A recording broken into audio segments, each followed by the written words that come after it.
સૌને નમસ્કાર. પૂર્ણ પુરુષોત્તમ ભગવાન શ્રી કૃષ્ણના ચરણોમાં વંદન.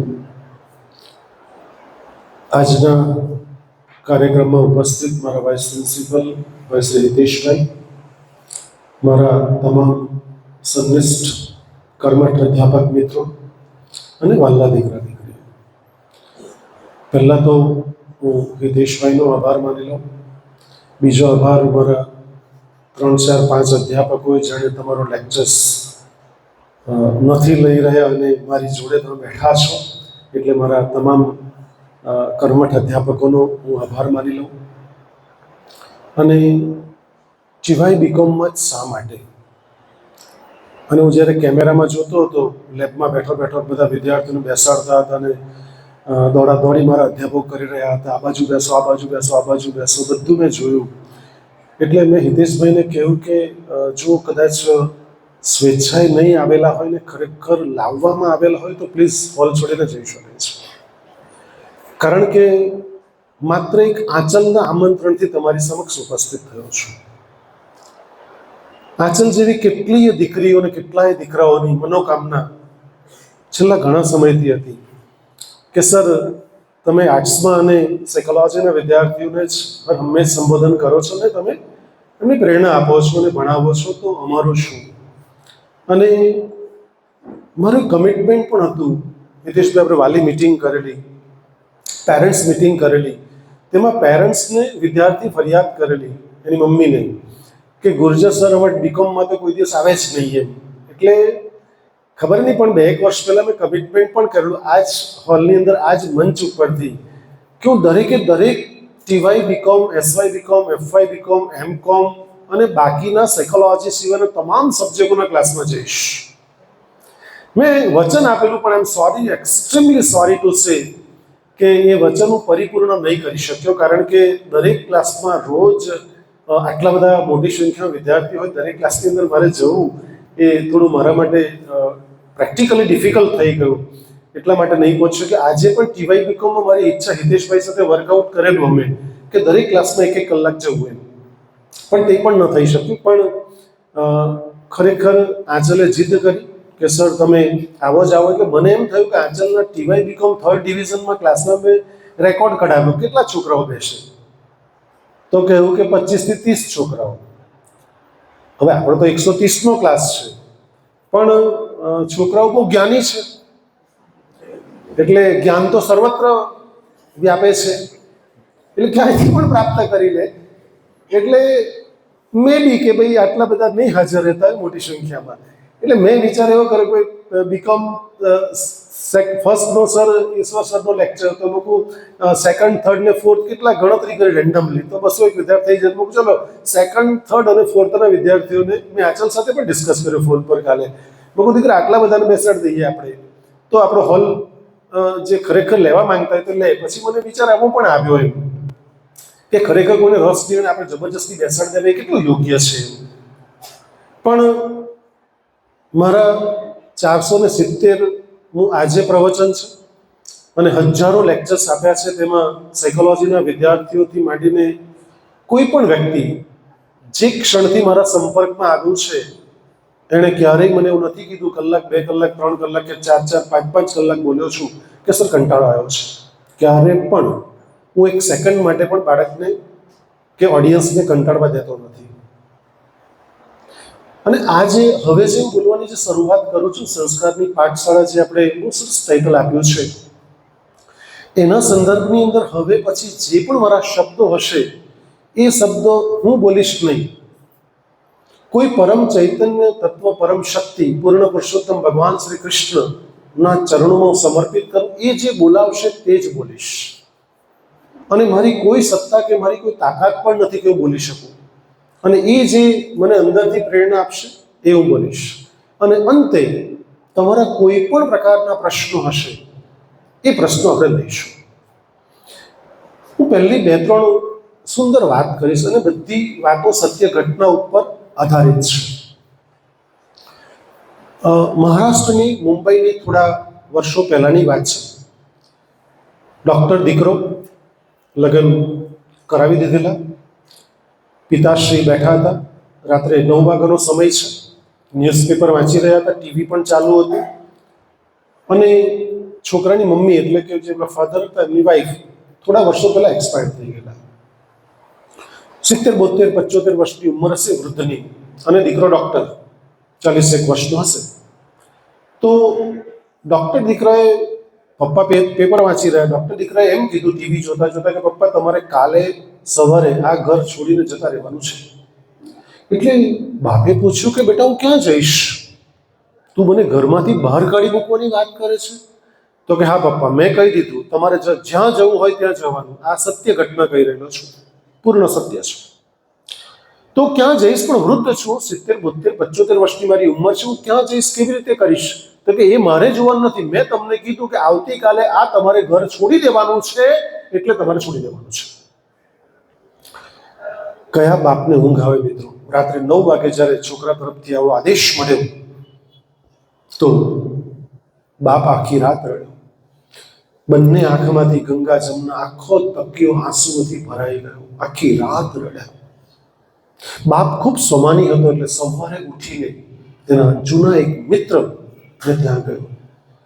જીવનમાં દીકરાઓ યાદ રાખજો કે જ્યારે ભગવાન લોહીના સંબંધો આપવાનું ક્યાં ચૂકી જાય છે ને, ત્યારે સારા મિત્રો આપે છે. અને મિત્રો ઓળખવામાં હંમેશા કાળજી રાખજો. તમે બહુ જ છેતરાઓ છો. તમે આજ સુધી સ્કૂલ અને ટીવાય બીકોમમાં આવ્યા ત્યાં સુધી મેક્સિમમ ટાઈમ તમે છેતરાયા છો. કારણ કે મિત્રો બનાવતા તમને આવડતું જ નથી. કારણ કે તમે એટલા ભોળા છો કે તમે જ્યારે સવારે આંખ ખોલો છો ને દ્રષ્ટિથી જુઓ છો વિશ્વને, ત્યારે વિશ્વ જેવું છે તેવું નથી જોતા, પણ તમે જેવા છો તેવા વિશ્વને જુઓ છો. અને જ્યારે આપણે જેવા છે તેવા વિશ્વને જોઈએ છે, આપણે તો સાવ ભોળા છીએ દીકરાઓ. અને જ્યારે આપણું ભોળપણ લોકો દુરુપયોગ કરે છે. એટલે કહું છું, બહુ કોન્ફિડન્સથી કહું છું કે તમે વારંવાર મિત્ર બનાવવામાં છેતરાય. મિત્ર કેવો હોવો જોઈએ? મિત્ર કૃષ્ણને સુદામા જેવો હોવો જોઈએ. આ સાચો મિત્ર, જે નિસ્વાર્થ ભાવે મિત્રતા નિભાવે છે, એ સાચો મિત્ર છે. એ મિત્રને ત્યાં ગયા, અને ગયા તે રડતા રડતા ત્યાં જઈને ભેટ્યા અને પુષ્કળ રડ્યા. મિત્ર પૂછે છે કે થયું શું, આટલો તું કેમ રડે છે? તો પછી બહુ જ રડતા રડતા થોડો શાંત કરે છે, બેસાડે છે, પાણી પાય છે. કે શું થયું? તો કે દીકરાએ મને ઘરની બહાર કાઢી મૂક્યો, હું ક્યાં જઈશ? તમે બેસો, કંઈ થાય નહીં, બેસો શાંતિથી. પાણી પાય છે, ચા આપે છે, જમવાનું કહે છે, ચા પણ ઘૂંટ ગળે ઉતરતો નથી. બાપને કયા બાપને ગળે ઘૂંટ ઉતરે? નથી પાણી ઉતરતું, નથી ચા, જમવાની વાત જ ક્યાં આવી? જબરજસ્તી ખવડાવે છે, જમાડે છે. કોળીઓ મોઢામાં ફર ફર ફર ફર કરે છે, નીચે ઉતરતો નથી. પાણી જોડે કોળીઓ નીચે ઉતારે છે. પછી કહે છે કે સાંજે, રવિવારનો દિવસ હતો, સાંજે 4 વાગે તમારા ઘરે જઈશું. એટલે બાપ પૂછે કયા ઘરે? તો કે તમારા ઘરે. ના, એ કે મને ઘરમાંથી કાઢી મૂકે છું, એ ઘરે કેવી રીતે જઈ શકું? હવે હું તમને કહું છું ને, આપણે જવાનું છે. એટલે મિત્રની લાગણી વશ થઈને બાપ અને પેલો એનો મિત્ર સાંજે 4 વાગે પેલા ડૉક્ટર દીકરા પાસે ઘરે જાય છે. જઈને ડોરબેલ વગાડે છે, નોક કરે છે. એટલે પૂછે છે કોણ? પપ્પાને પણ જુએ છે. એટલે વેલકમ તો કરતો જ નથી, કારણ કે એ તો કાઢી મૂક્યા છે ઓલરેડી, એ તો જોઈતો જ નથી બાપ.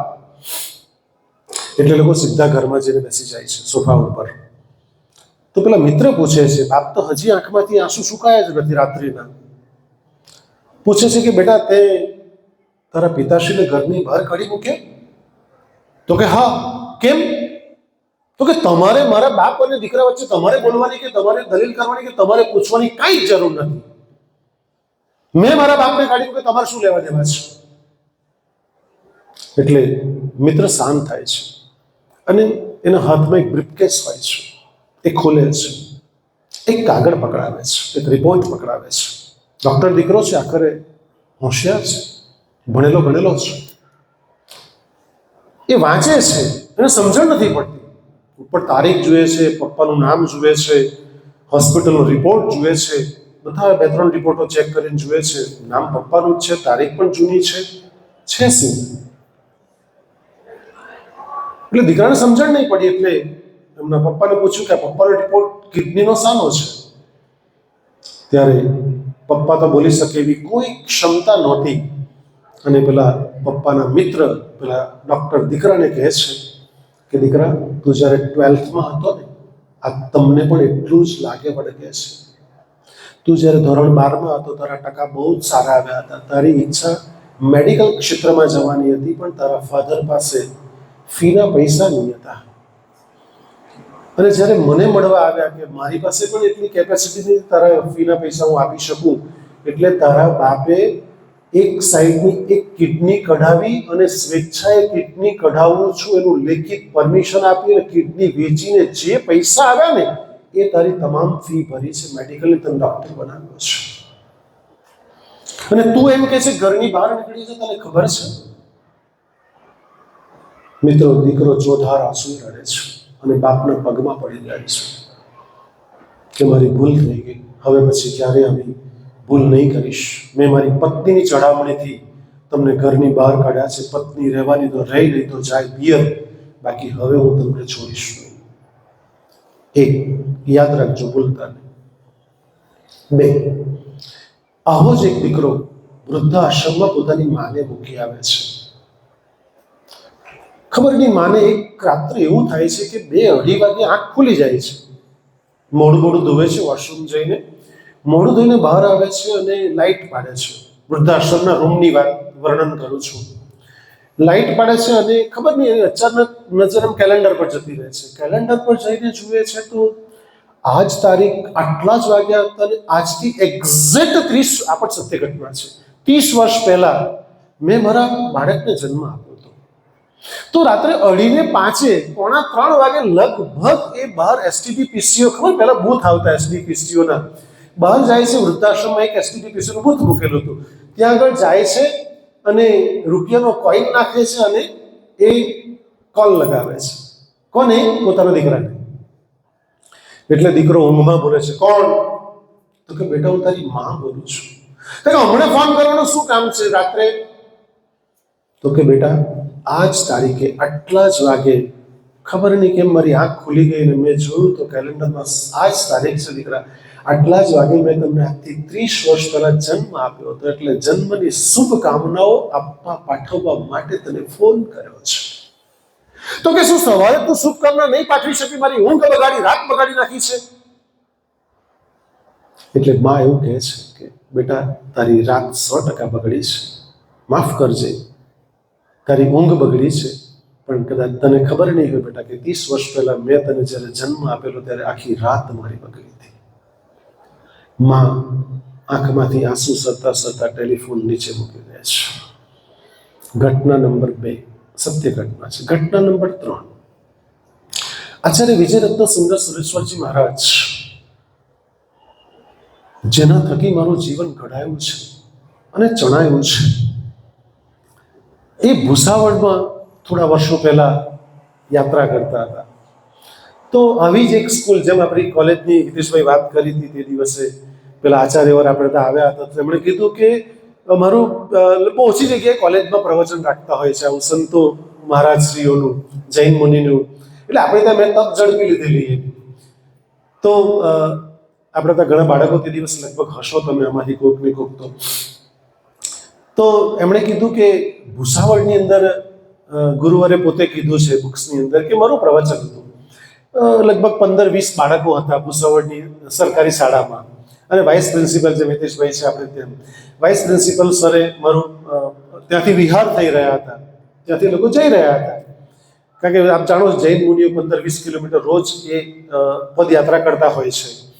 તો ત્યાંથી પસાર થાય બાળકોને પ્રવચન માટે મા બાપનું શું ઇમ્પોર્ટન્સ છે, શું મહત્વ છે, એ વિશેના પાઠ, સંસ્કારની પાઠ ભણાવવા માટે પેલા વાઇસ પ્રિન્સિપાલે વિનંતી કરી, સર અમારે તો 15-20 બાળકો જરાક આપ એમને લાભાન્વિત કરો. એટલે આચાર્ય વિજયરત્ન સુંદર, આ પણ સત્ય ઘટના છે, એમણે પોતે મુનિવરે બાળકોને પ્રવચન આપ્યું, 15-20 બાળકોને, નાના બાળકો હતા એને, તમે તો મોટા છો, નાના બાળકોને પ્રવચન આપ્યું. અને મને એવું લાગે છે કે આંચલને કદાચ કુદરતે જ કેવડાવ્યો છે કે બહુ જ પરફેક્ટ ટાઈમ પર આજનો દિવસ પણ બહુ શુભ છે, કારણ કે આજે દિવસ 22/1 છે અને 22/6/2015 મેં ચાર્જ લીધો. આજે એક્ઝેક્ટ 10.5 વર્ષ થયા છે મને ચાર્જમાં, ઇન્ચાર્જ પ્રિન્સિપલ તરીકે. ऐसा कोई इंसिडेंट है ना, ऐसा कोई इंसिडेंट 22-1 અને 22-6 મેં ચાર્જ લીધેલો ઇન્ચાર્જ પ્રિન્સિપલ તરીકે 2015માં, અને આજે 2025 ચાલે છે અને 22-1 છે, તારીખ સેમ તારીખ આવે છે. કદાચ આંચલને કુદરતે અંદરથી પ્રેરણા એટલા માટે જ આપી હશે કે ટીવાય બીકોમ થઈ જવાના અને બહુ જ પ્રોપર ટાઈમ ઉપર આ કદાચ પ્રવચન થઈ રહ્યું છે, હું બહુ પૂર્ણપણે માનું છું. એટલે ભૂસાવળની શાળામાં એ મુનિવરે પ્રવચન કર્યું તો બહુ સુંદર પ્રવચન રહ્યું. તો જે વાઇસ પ્રિન્સિપલ હતા, જેમણે પ્રવચનનું આયોજન કરેલું, એની આંખમાંથી આંસુ સુકાતા નહીં હતા. બહુ જ ગદગદિત થઈ ગયા સાંભળીને. અને કદાચ મે બી તમારી આંખમાંથી ઘણા આંસુ જોઈ રહ્યો છું હમણાં પણ. કારણ કે મારા પ્રવચનને 3 પ્રકારની વસ્તુ જોવા મળે છે. હું આટલા વર્ષોથી કહેતો આવ્યો છું. એક તો કે તમે પોક મૂકીને રડી પણ શકો છો, ગમે એટલો કઠણ હૃદયવાળો હોય ને તે પણ રડી પડે છે. બીજું, તમે ખરેખર હૃદયથી હસી પણ શકો છો. અને ત્રીજું, તમે તાળીઓ પણ પાડી શકો છો. રાઈટ? એટલે 3 ઘટનાઓ ઘટવાની સંભાવના રહેલી હોય છે આપણા પ્રવચનની અંદર.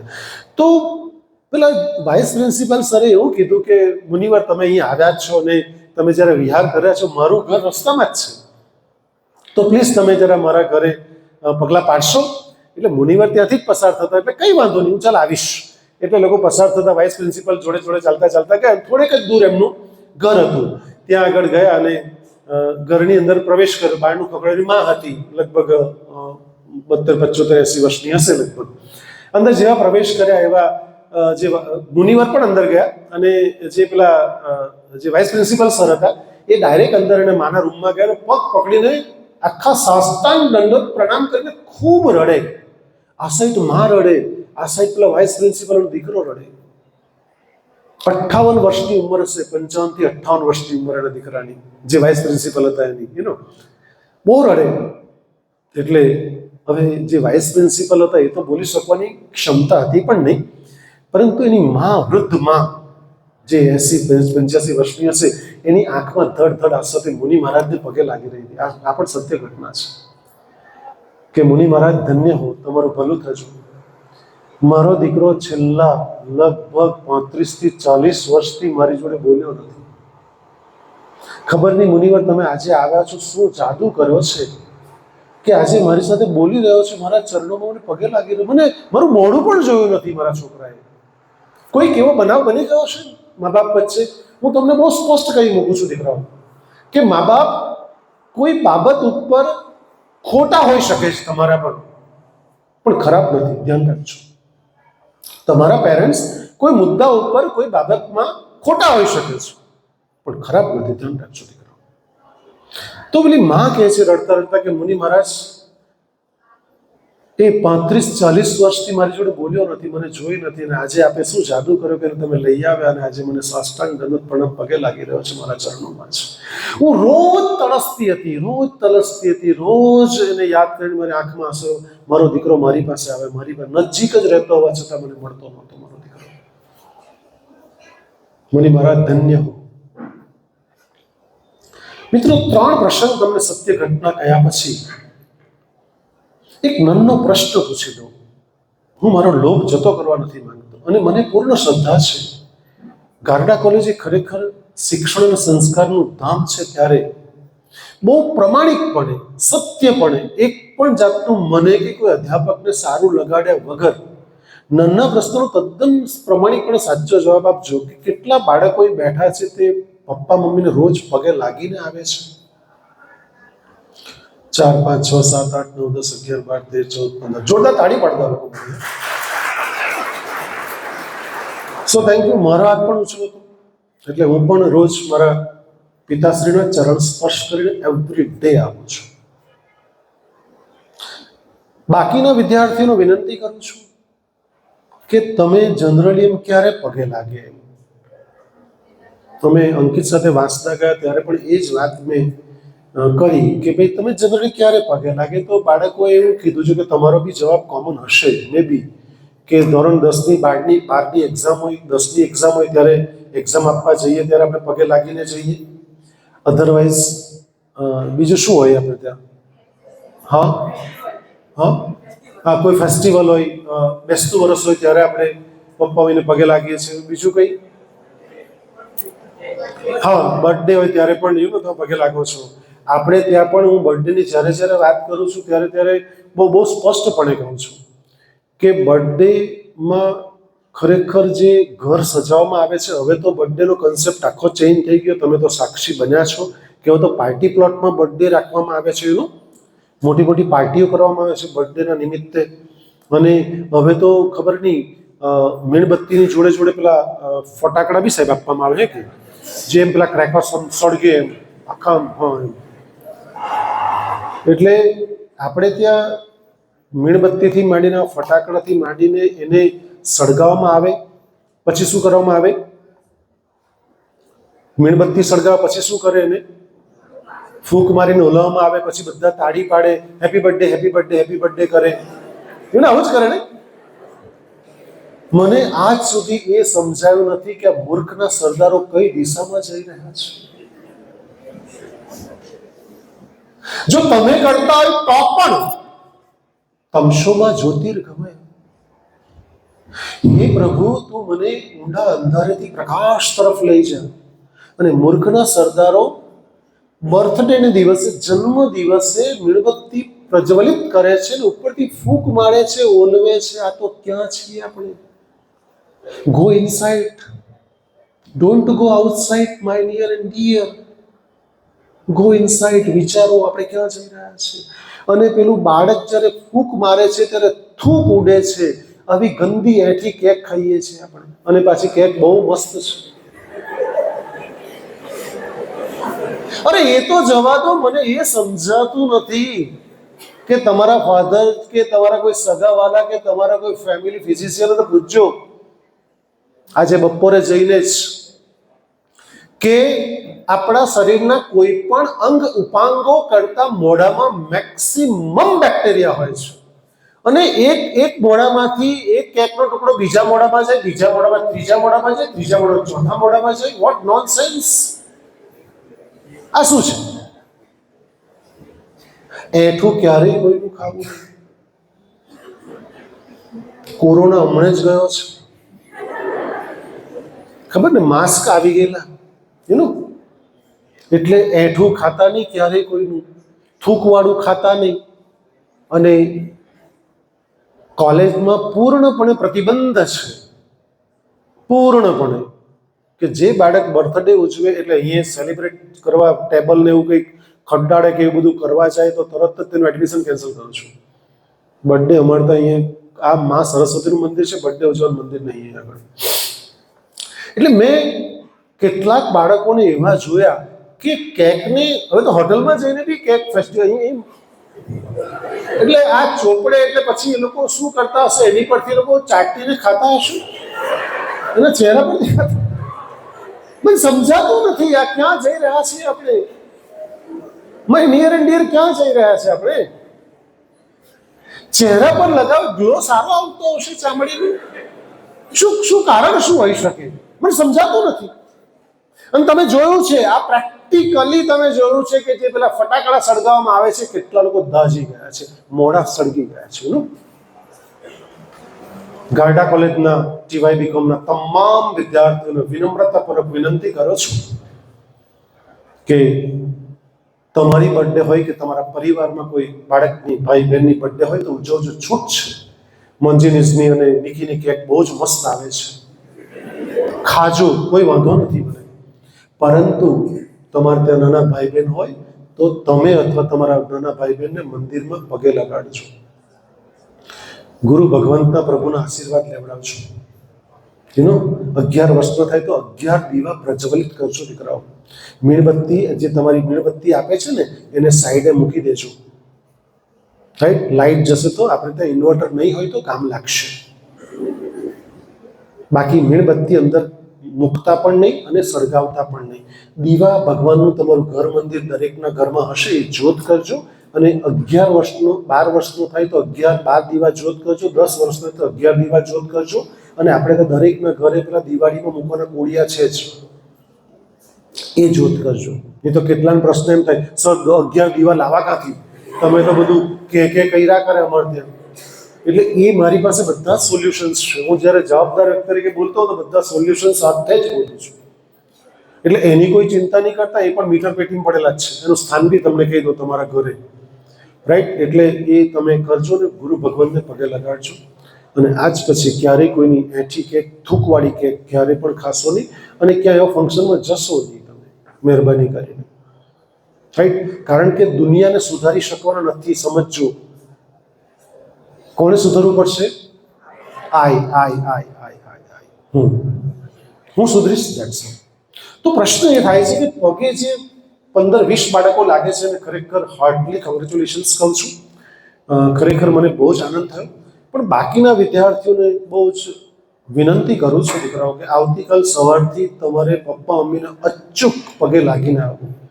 આમાં 2 ઓપ્શન આપી દઉં. એક તો મુસ્લિમ સમાજમાંથી જે મારા દીકરા દીકરીઓ આવે છે એ લોકોને પગે લાગવાની છૂટ નથી, તો એ લોકો ખુદા હાફિઝ, અલ્લાહ હાફિઝ કરીને અચૂક આવે, નંબર 1.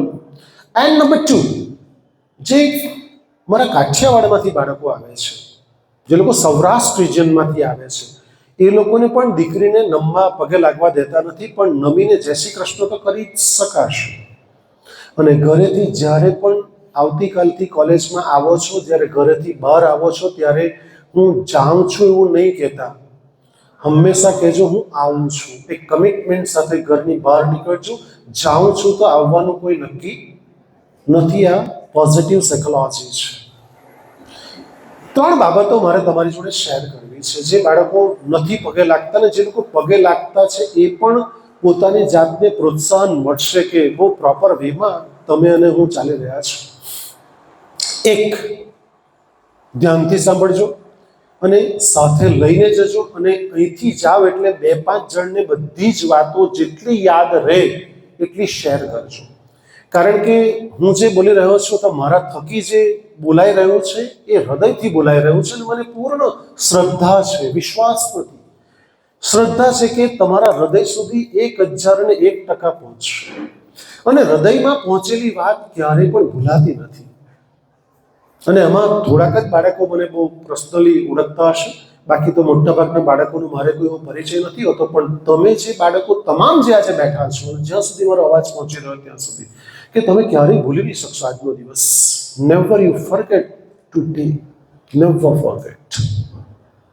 નંબર 1, માતા પિતા એ જન્મદાતા છે. બહુ જ સુંદર વાત છે. આ વાત હોલમાં નહીં મૂકતા, જોડે લઈને જજો. જન્મદાતા એટલે શું? તમારી માએ તમને અને મારી માએ મને 9 મહિના સુધી પેટમાં રાખ્યા છે, જતન કર્યું છે. એના શ્વાસથી આપણે શ્વાસ લીધો છે, એના લોહીથી આપણે બન્યા છે. અને 9 મહિના દરમિયાન મમ્મીની ચાલવાની ઝડપ વધારે હતી તો ઘટાડી છે. એ ફટાફટ દાદર ઉતરતી કે ચડતી તો ધીમે ધીમે દાદર ઉતરી ચડી. કારણ કે તમારા ને મારા સ્વાસ્થ્યને નુકસાન ન થઈ જાય એટલા માટે. એને અથાણા મરચા જ્યારે પ્રેગ્નન્ટ હોય ત્યારે આવી બધી વસ્તુઓ ભાવતી હોય છે, પણ તમારા ને મારા સ્વાસ્થ્યને નુકસાન નહીં થઈ જાય એટલા માટે એણે તિલાંજલિ આપી છે. તમને ને મને જન્મ આપવો ને એ દુનિયાની બહુ કપરી ઘટના છે. એટલા માટે કેટલાય કવિ અને લેખકોએ મા ઉપર કેટલી બધી કવિતા લખી છે. મને આનંદ છે કે આંચલે મારી પર કોઈ કવિતા લખી. મારો જિંદગીનો પહેલો 34 વર્ષનો અનુભવ કે આંચલે મારી પર કવિતા લખી. બોલો, મા ઉપર એટલી બધી કવિતા લખાય છે. જનનીની જોડ સખી, જે આપણે ભણ્યા પણ છે, નહીં જડે એટલું. કારણ કે જન્મ આપવો બહુ કપરી ઘટના છે મિત્રો. પ્રસવની પીડા એ માને ખબર છે, આપણે કશી જ ખબર નથી. ઘણા બાળકો આજના જમાનાના એવા કહેતા હોય છે કે એમાં શું. તો પ્રશ્ન એ આવે છે કે શું 9 દિવસ સુધી એક પુસ્તક તમે 24 કલાક હાથમાં રાખી શકો છો ખરા? માત્ર 9 દિવસ. મિત્રો, તમારો ને મારો ભાર માએ 9 મહિના સુધી પેટમાં વેઠ્યો છે, આપણને ઉચક્યા છે અને જન્મ આપ્યો છે. તમને નહીં ખબર હોય દીકરાઓ, કેટલી ક્રૂર, ઘાતકી, વિલાસી માતાઓ પોતાના બાળકને જન્મ પણ નથી આપતી. ખબર છે તમને? યસ, પેટમાંથી પરલોક પધરાવી દે છે. 21મી સદીમાં દર વર્ષે 9,000 કરોડ માતાઓ પોતાના બાળકને પેટમાંથી પરલોક પધરાવી દે છે. તમારી માએ ને મારી માએ નથી કર્યું, માટે તમે અને હું અહીંયા હાજર છીએ. સાપણ પોતાના બચ્ચાને જન્મ આપ્યા પછી ખાઈ જાય છે. કૂતરી પોતાના બચ્ચાને જન્મ આપ્યા પછી ખાઈ જાય છે. કેટલી ક્રૂર ઘાતકી વિલાસી માતાઓ પોતાના બાળકને જન્મ આપ્યા પછી કચરા પેટીના ડબ્બામાં ફેંકી દે છે. અને જે ગવર્મેન્ટે સંસ્થાઓ મારી નિમણૂક કરી છે, વચ્ચે એક 18 દિવસનું બાળક અમારે ત્યાં આવ્યું. એક 3 મહિનાનું બાળક વલસાડ પાસેથી, રોનવેલ કરીને ગામ છે વલસાડ પાસે, ત્યાં ખેતરના શેઢા પરથી 3 મહિનાનું બાળક રડતું રડતું પડ્યું. કુદરત ભગવાન ભલું કરજો એ બાળકનું, કે રાત્રે કોઈ ચિત્તો દીપડો કે કોઈ કૂતરો ખાઈ નહીં ગયો એને. 3 મહિનાનું બાળક, શું ગુનો છે બાળકનું? તમારી માએ અને મારી માએ નથી કર્યું, માટે તમે અહીં ગારડા કોલેજમાં હાજર છે. માટે રોજ પગે લાગવું જોઈએ. મિત્રો, જન્મદાતા છે, જન્મ આપ્યો છે. બીજું, જીવન આપ્યું છે. જન્મ આપવું જેટલી કપરી ઘટના છે, એની કરતા 1001 ગણી કપરી ઘટના એ જીવન આપવું. જીવન આપવું એટલે શું? આજે ઘણી દીકરીઓ ઘણા દીકરાઓ ખરેખર તમે બોલો છો, સાચે મનમાં યાદ કરી લેજો, મમ્મી બે તને સમજ નહીં પડે, આવું ક્યારે નહીં બોલતા. સચ્ચે કહું છું, don't speak this type of word, don't speak. Because કે જ્યારે આપણે જન્મ્યા ત્યારે કોઈ સભાનતા પણ નહોતી, કોઈ ભાન નહીં હતું, અને ગેસના ચૂલા પાસે પહોંચી ગયેલા ઘૂંટણિયા તાણતા તાણતા. જો મમ્મીએ તકેદારી નહીં રાખી હોત તો હાથમાં રોટલી કે પૂરીનો ટુકડો તો કાગડો આવી જ ગયો હતો, આંખ ફોડી નાખત આપણી. જો મમ્મીએ તકેદારી નહીં રાખી હોત તો કદાચ આપણે એપાર્ટમેન્ટમાં રહેતા હોય, પહેલા બીજે ત્રીજે ચોથે પાંચમે મળે ને ટેબલ પર સહજ ચડીને બાળકોને નીચે બાઇક કે કાર જોવાની સહજ વૃત્તિ હોય છે, અને ટેબલ પર ચડી જ ગયેલા ગ્રીલ પાસે, અને મમ્મીએ તકેદારી નહીં રાખી હોત તો મને બતાવો. આપણને મમ્મી માર્કેટ શાકભાજી માટે જઈ રહી છે, આપણને આંગળી પકડીને લઈ જઈ રહી છે, ને આપણે આંગળી છોડીને ભાગ્યા ટ્રક આવી જ ગઈ હતી. જો મમ્મીએ તકેદારી ખેંચી નહીં લીધા હોત તો. આવા તો મારી પાસે 1001 ઉદાહરણો છે મિત્રો. સહજ પડી જાય તો પણ પૂરા ન થાય. મિત્રો, જીવન આપ્યું છે. અને ત્રીજું, અને સાથે એક વાત પણ એડ કરી દઉં જીવનની અંદર, કે મિત્રો, જ્યારે રાત્રે આપણને ક્યારેક તાવ પણ આવ્યો છે, આજે બપોરે જઈને મમ્મી પપ્પાને પૂછજો, સાંજે પૂછજો, કે આખી રાત માં આપણને હાથમાં લઈને છાના રાખવાનો પ્રયત્ન કર્યો છે. આપણે ખૂબ રડતા હતા મિત્રો. આપણે કોઈ સભાનતા નહીં હતી, આપણી પાસે વાણી તો હતી પણ નહીં. આપણે રુદન દ્વારા જ વ્યક્ત કરતા. આપણે રડતા એટલે મમ્મી સમજી જતી કે ભૂખ લાગી છે, કે આને પેટમાં દુખે છે. યસ. તો આજે આપણે કેવી રીતે કહી શકીએ કે મમ્મી તું બેસ, તને સમજ નથી પડતી? આજ સુધી બોલ્યા છો, મમ્મી પપ્પા પાસે ક્ષમા માંગી લેજો આજે જ. અને આજ પછી ક્યારે પણ તમારા મોઢામાંથી એક પણ શબ્દનું ઉચ્ચારણ એવું નહીં થયું મમ્મી બેસ, તને સમજ નથી પડતી. Don't speak. કારણ કે જ્યારે આપણે જન્મે આપણે કશી ખબર, ત્યારે મમ્મીને બધી ખબર પડતી હતી, યુ નો. અને મિત્રો, જ્યારે આપણા દાંત આવવાના હતા, આપણે કેટલા માંદા પડી ગયેલા, ઝાડા ઉલટી સ્ટાર્ટ થઈ ગયેલા, આપણને મમ્મી પપ્પા તકેદાર રાખીને યોગ્ય સમયે દવા જો નહીં લાવ્યા હોત તો, અમુક ઇન્જેક્શન્સ આપણને નહીં મુકાવ્યા હોત તો. અને મિત્રો, મને ખાલી TYBમાં તમામ બાળકો જેટલા પણ બેઠા સાંભળી રહ્યા છો, એટલા તમામને વિનંતી કરું કે વિશ્વનો એક માણસ મને બતાવો, મા બાપ સિવાયનું, કે જે તમારો ને મારો ટટ્ટી પેશાબ સાફ કરે. એક માણસ મને બતાવે. મિત્રો, આપણે ટટ્ટી પેશાબ જ્યારે માના ખોળામાં, પિતાના ખોળામાં કર્યા છે, એ લોકોએ આપણને સાફ કર્યા છે, પ્રેમથી સાફ કર્યા છે અને રમાડ્યા છે. આ એ બાપ છે કે જેના ખભા ઉપર તમે બેઠા છો. યાર, શું વાત કરો છો? કેમ પગે નહીં લાગે? કેમ મસ્તક આપણું ઝૂકી નહીં? શા માટે શરમ લાગે છે? શા માટે મસ્તક નહીં ઝૂકે આપણું? હું તો એટલે સુધી કહીશ દીકરાઓ, કે આપણા આ ચામડીનું ઉપરનું લેયર કઢાવીને જો કદાચ ચામડીના વસ્ત્રો પણ બનાવી દે ને, તો પણ આપણે ઋણ નહીં અદા કરી શકીએ. એ મા બાપ છે. હું હજી કહું છું, કોઈ મુદ્દા ઉપર ખોટા હોઈ શકે છે, મા બાપ ક્યારેય ખરાબ નથી હોતા. અને હું તો આશાનો અપેક્ષા એવી જ રાખું કે જન્મો જન્મ જે મા બાપે મને હમણાં જન્મ આપ્યો છે, એ જ મા બાપ મને મળે. મિત્રો, આપણે કેટલા સુખી છીએ, કેટલી કેર કરી છે. મિત્રો, બાપ આપણને જ્યારે ઉછાળતા આપણે હસતા હતા, કેમ? કેટલો બધો આત્મવિશ્વાસ હતો કે એ પકડશે, બાપ છે મારો. પ્લેન હાલત ડોલક થવા માંડ્યું, બધા લોકો ગભરાવા માંડ્યા, આમ તેમ દોડાદોડી કરવા માંડ્યા. એર હોસ્ટેસને પાયલટ એમ કે પોતાની જગ્યા નહીં છોડશો, બધા બેલ્ટ બાંધી દો અને તૈયારી રહો, ફ્લાઇટ ગમે ત્યારે ઉતારવું પડે, લેન્ડ કરવું પડે, ફ્લાઇટમાં તકલીફ આવી છે. એક બાળક કાનની અંદર ઇયરફોન નાખીને સાંભળી રહ્યો હતો. હવે એ પણ ઇયરફોન કાઢો કે દોડાદોડી કેમ કરે છે? ભગવાન નામ સ્મરણ કરે છે. તોફાન હતું, જબરજસ્ત તોફાન હતું. તોફાન સમી ગયું. લોકો બધા બાળક પાસે ગયા કે ભાઈ તું કેમ બહુ એન્જોય કરતો હતો, તને કેમ કોઈ ગભરાટ નહીં હતો? ત્યારે બાળકે હસતા હસતા કીધું, મારા ફાધર જ જો ફ્લાઇટના પાયલટ હોય તો મારે શું ગભરાવાનું હોય? જ્યારે મા બાપનો સવારે આશીર્વાદનો હાથ જ્યારે માથા પર પડે છે ને દીકરાઓ, દુનિયાની કોઈ તાકાત હોય, ભગવાનની પણ તાકાત નથી કે આશીર્વાદને આમ તેમ કરી શકે. તમે બહુ લકી છો કે તમારી પાસે તમારા મા બાપ છે. મારું દુર્ભાગ્ય છે કે મેં માને ખોઈ દીધી છે 2016ની અંદર. મિત્રો, કહેવાનો ભાવાર્થ એ છે, એની પૂજા કરો, અર્ચના કરો, પ્રાર્થના કરો, રોજ પગે લાગીને આવો. એના ચરણોમાં જ સ્વર્ગ છે. નહીં તો ગણપતિ શું મૂર્ખ હતા? કાર્તિકે તો વાહન લઈને જતો રહ્યો હતો. ગણપતિ શું મૂર્ખ હતા? માતા દેવ છે, પિતા દેવ, 64 પ્રદક્ષિણા કરીને, જો તમને યાદ હોય તો. આપણે આવી ગયું શાસ્ત્રોની અંદર, તમે સમજ્યું હોય તો. એટલે એક જન્મદાતા છે, બીજું જીવનદાતા, ત્રીજું સંસ્કારદાતા છે. એને સંસ્કાર આપવાનું કામ કર્યું છે. આપણે કોઈ ખોટી જગ્યાએ નથી જવા દીધા, ખોટા શબ્દ નથી બોલવા દીધા, ખોટા મેગેઝિન, ખોટા પિક્ચર કે ખોટા વિડીયો નથી જોવા દીધા મિત્રો. અને હંમેશા પ્રભુના મંદિરે લઈ ગયા છે, મસ્જિદે લઈ ગયા છે, આપણે નમન કરતા છે. મિત્રો, આંગળીના ટેરવા પણ નહોતા ટેવાયેલા ને. આપણે નાના હતા ત્યારે આપણે બોલતા બી નહીં આવડતું. પપ્પા મમ્મી જે ઘંટનાદ કરતા ને મંદિરમાં જઈને, આપણે ખાલી આંગળી કરતા કે મારે આ કરવું છે, આ કરવું છે.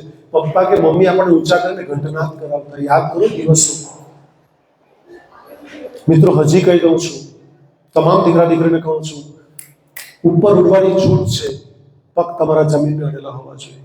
તમે ગમે એટલા ઉપર ઉડી જાઓ, પગ જમીન પર રાખી મૂકજો દીકરાઓ, ક્યારેય તમે રસ્તો નહીં ચૂકી જશો. અને બીજું, તમારું અતીત એટલે ભૂતકાળ જે યાદ કરાવું છું કે આંગળીના ટેરવા પણ નહોતા ટેવાયેલા, તમે ઘંટનાદ કરતા હતા. અતીત અને ઓકાત ક્યારેય નહીં ભૂલતા. હું કોણ છું, મારો ભૂતકાળ શું છે, ક્યારેય નહીં ભૂલશો. અને જે માણસ અતીત અને ઓકાત ભૂલી જાય છે ને, જેમ હિતેશ સરે વાત કરી આપણને અનિલ અંબાણીની, એવું જ થાય છે. તમારો પગ તો જમીનને અડેલો હોવો જોઈએ. પતંગ એટલી હાઈટ પર ઉડે છે, ક્યાં સુધી સલામત છે? જ્યાં સુધી દોરી સાથે બંધાયેલો છે ત્યાં સુધી. તમે ક્યાં સુધી સલામત છો? જ્યાં સુધી કનેક્ટેડ છો મા બાપ સાથે, ત્યાં સુધી. ગેરંટી સાથે કહું છું. આ લાઇટ અને માઇક ક્યાં સુધી કનેક્ટેડ છે, ક્યાં સુધી સલામત છે? જ્યાં સુધી પાવર છે ત્યાં સુધી. જીબી સાથે કનેક્ટેડ છે માટે તમે અવાજ સાંભળી રહ્યા છો.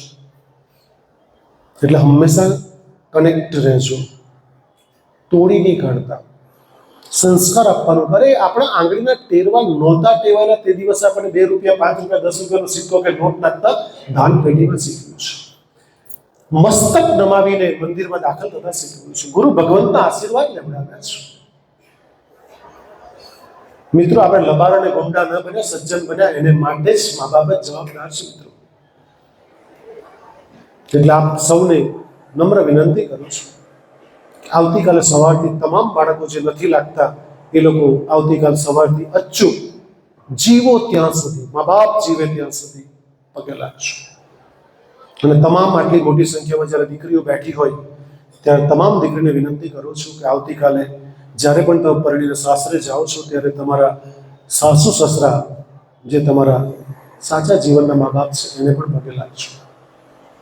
મારી સાયકોલોજીની દીકરીનો હસબન્ડ જ્યારે મને મળે છે ઘણા, ત્યારે હસબન્ડ અને મા બાપ સાથે ઘણી પરિવાર સાથે કોઈ લગ્ન પ્રસંગે મળી જાય છે. કાલે પણ હિતેશભાઈ હતા, એક દીકરી કેટલા બધા માણસોની વચ્ચે પગે લાગી કે સર તમે મને ભણાવેલી.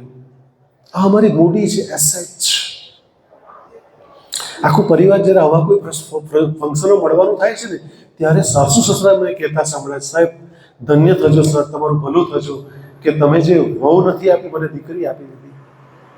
અમે એના કંઈ નથી લાગતા, સાસુ સસરા લાગી છતાં અમને રોજ ચરણ સ્પર્શ કરે છે. અને એક દીકરી તો એટલી હદ કરી નાખી અને એના પતિ એટલા રાજી હતા કે સર મને પણ પગે લાગે છે રોજ. પતિ એ મારો દેવ છે. મિત્રો, આ સંસ્કાર છે, આ સંસ્કારની પાઠશાળા છે. હું ગાડા ખોલે તો બીજું કંઈ નથી કરતો, હું શ્રેષ્ઠ માણસોનું સર્જન કરું છું. આવતીકાલે પ્રોફેસર બની જશે, શિક્ષક બની જશે, એન્જિનિયર બનશે, ડોક્ટર બનશે. માણસ ક્યાં છે? ગાયડા કોલેજ એ માણસ બનાવતી ઇન્સ્ટિટ્યૂટ છે. તમે કદાચ લાવવામાં બી આવ્યા હોય ને જબરજસ્તી બી, પણ મને પૂર્ણ શ્રદ્ધા છે કે તમે આજે માણસ બનીને જશો. આવતીકાલે તમે કઈ નહીં બનશો ને, શ્રેષ્ઠ માણસ બનજો. ભારત દેશને મા ભારતના ચરણોમાં શ્રેષ્ઠ માણસોની જરૂર છે.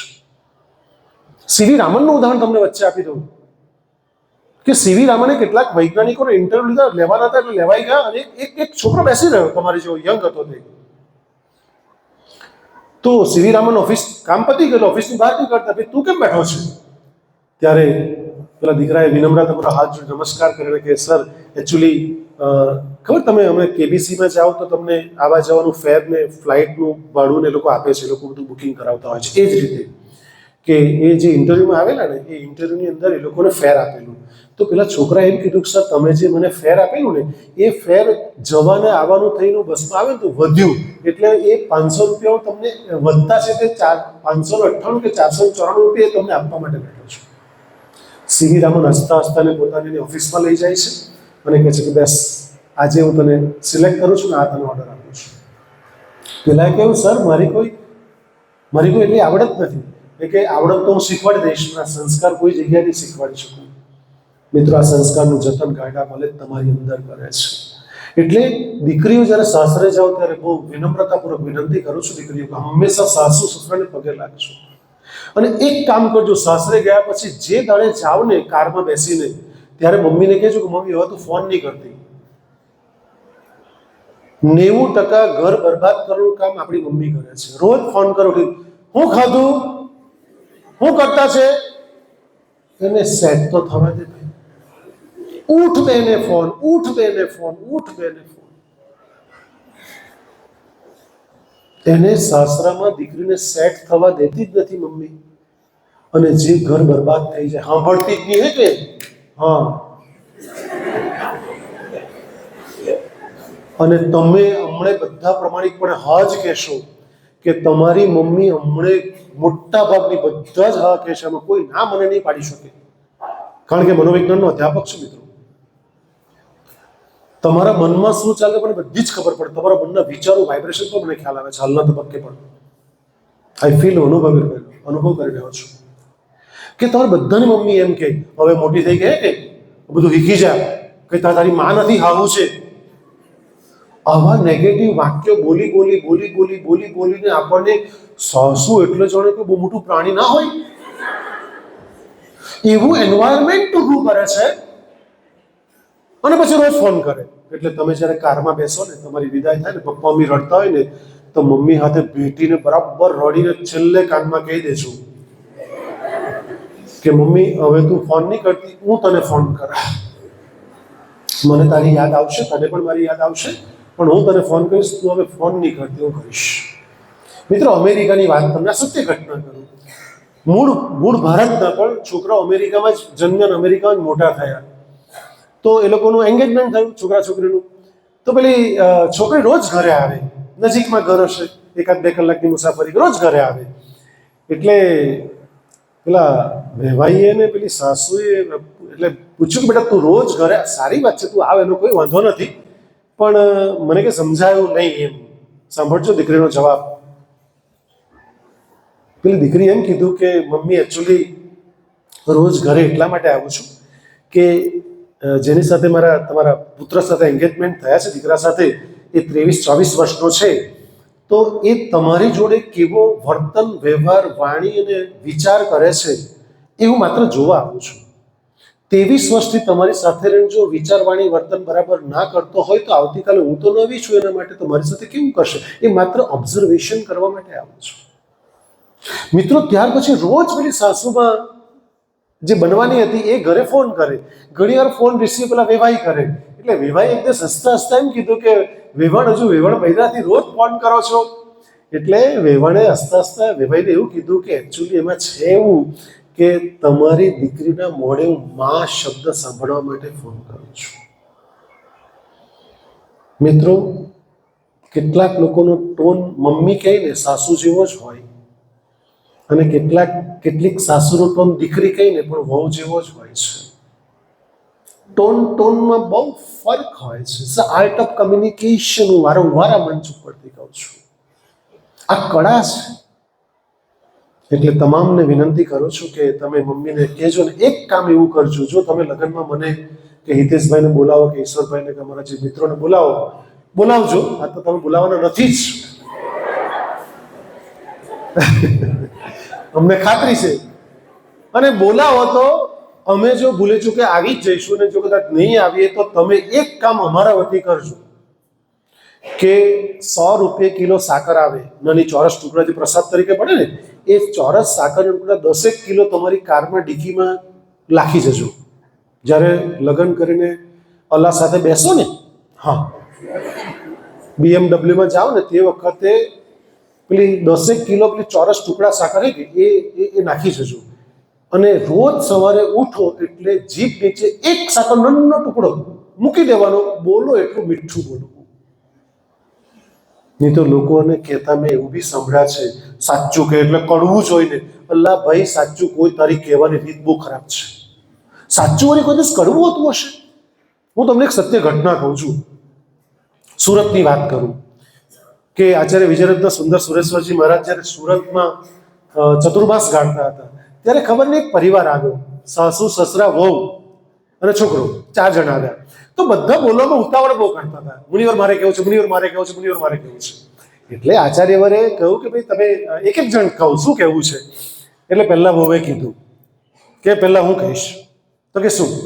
કેમ કે ગુરુવર, મારા હજારો, આ ધ્યાનથી સાંભળો, સત્ય ઘટના છે, મારા હજારો જન્મના પુણ્યકર્મ કર્યા છે કે મને આટલા સાસુ સસરા મળ્યા, અને ખરેખર હું બહુ ધનભાગી છું કે જે મારા સાસુ જે મળ્યા ને, એ મને સાસુ તરીકે મળ્યા, મમ્મી તરીકે નહીં મળ્યા તો સારું થયું. ઓ માય ગોડ, આવું કઈ દીકરી બોલે. એટલે આચાર્યવરને સમજ નહીં પડી કે બેટા તું આવું કેમ કહી રહી, મમ્મી તરીકે નહીં મળી, સાસુ તરીકે મળી તો સારું થયું હોય. તો એણે બસ સરસ કીધું કે ગુરુ, એમાં એવું છે કે હું શરૂઆતમાં લગ્ન કરીને આવીને તો 5-6 મહિનામાં જ મને સ્લીપ ડિસ્ક થઈ ગયો. એટલે મણકામાં કંઈ ગાદી ખસી જાય તેવું કે મને તકલીફ થઈને મારે ડૉક્ટરે 6 મહિના બેડ રેસ્ટ કરવા કીધું. તો જે મારી આ મમ્મી છે, સાસુ જે છે એકચ્યુઅલી, તો એ સાસુએ રોજ જે મારી જવાબદારી હતી ટિફિન બનાવવાની, પપ્પાનું, મારા હસબન્ડનું, એની જગ્યાએ સાસુએ ફરી પાછી પોતે જવાબદારી રિસ્ટાર્ટ કરવી પડી. અને એ લોકો માટે સવારે ઉઠી જાય, 4-4:30 ટિફિન બનાવે, બધું કામ કરે. અને જ્યારે બપોરે મારું જમવાનું હોય ને, ત્યારે મારી આ સાસુ છે તે ગેસનો ચૂલો અને બાટલો એક પછી એક ખસેડીને લઈને આવે, મારા રૂમમાં લઈને આવે, ગરમ ગરમ રોટલીના ફુલકા બનાવે, શાક સાથે લગાવીને કોળીઓ મારા મોઢામાં મૂકે. મારા હજારો જન્મના પુણ્યકર્મ કર્યા હશે કે આટલી સારી વ્યક્તિ મને સાસુ મા તરીકે મળી તો સારું, સાસુ તરીકે મળી. તો ગુરુવરે ફરી પાછો પ્રશ્ન કર્યો, કેમ તું આવું બોલે બેટા કે મા તરીકે નહીં મળી, સાસુ તરીકે? ત્યારે બહુ ફેન્ટાસ્ટિક આન્સર આપે છે. ધ્યાનથી સાંભળજો દીકરાઓ. એમ કહે છે કે મમ્મી તરીકે મળી હોય તો હું 20 વર્ષ જ જોડે રહે તેમ, સાસુ તરીકે મળી તો આખી જિંદગી સાથે રહીશ.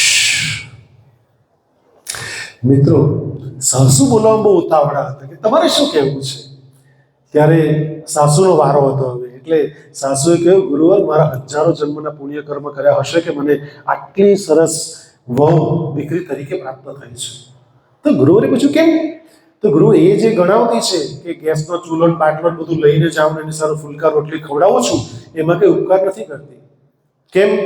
તો કે કાલે મારી દીકરી કોકના ઘરે જવાની છે અને એને જો કંઈ તકલીફ પડી ગઈ તો પછી. એટલે હું તો મારું કામ બહુ પ્રોપર વેમાં કરું છું. એટલે હું કોઈ આની પર ઉપકાર કરતી નથી, અને બધું જ કામ એ પોતે કરે છે. આજે હું કશું જ નથી કરતી. એટલે મિત્રો, મમ્મીને કહેતા જજો જાઓ ત્યારે કે ફોન નહીં કરતી, હું કરીશ. અને 5-10 કિલો સાકરના ટુકડા લેતા જજો. રોજ સવારે ઉઠો એટલે મીઠું બોલજો. બાકી આપણે ત્યાં કહીને મોકલે કે નવી બહુ 9 દાડા, 10મે દાડથી લેફ્ટ રાઈટ ચાલુ. અને જે લેફ્ટ રાઈટ થાય, આ વાહણ ગયા કે શું છે વાસણ, આ કેટલો પાવડર છે ઉપર, જોની ટક ટક ટુક ટુક થઈ જાય. તમામ દીકરાઓને વિનંતી કરું છું કે જ્યારે વરઘોડો નીકળશે, તમારો વરઘોડો નીકળે.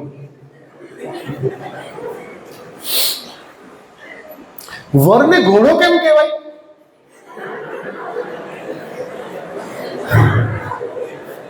અને બીજો એક શબ્દ છે વર ઘોડો, અને બીજો શબ્દ વર રાજા.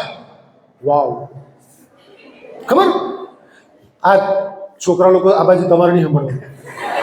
ભાઈ પંખો ચાલુ કરશો. છોકરા લોકો ધ્યાનથી સાંભળે.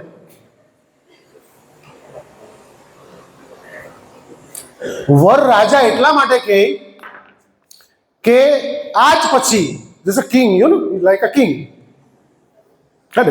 એટલા માટે કહે કે આજ પછી જે સ્ત્રીને, જે છોકરીને પરણી રહ્યો છું એ સિવાયની તમામ સ્ત્રીઓ માં અને બેન છે.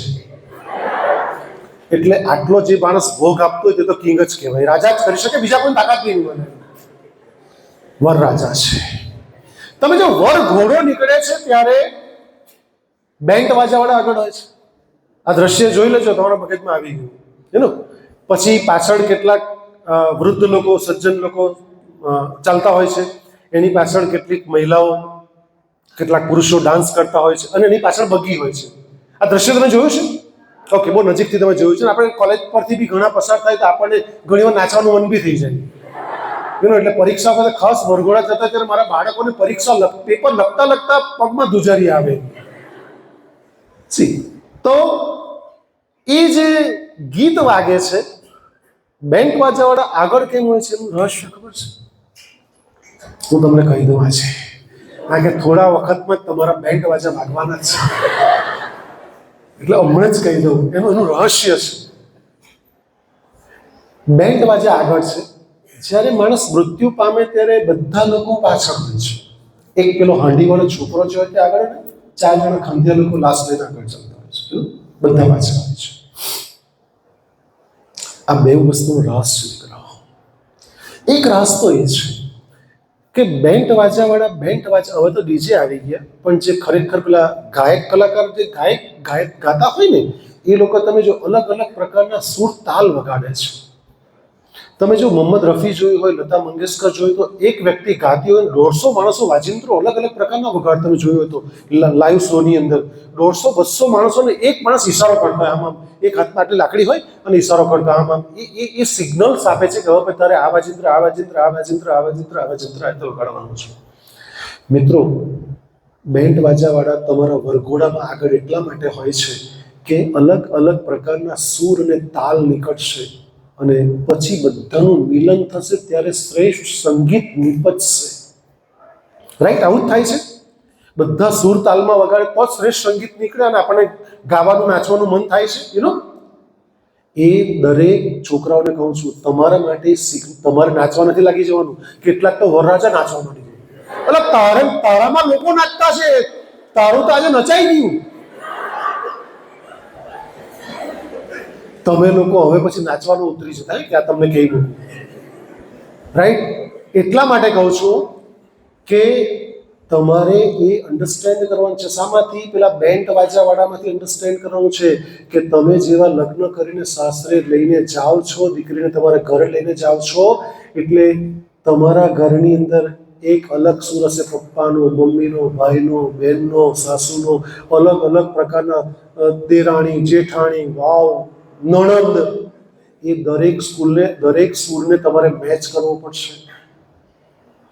તમારે આખા ઘરને સાચવવું પડશે, અને દરેક સૂર આ તરફના હશે.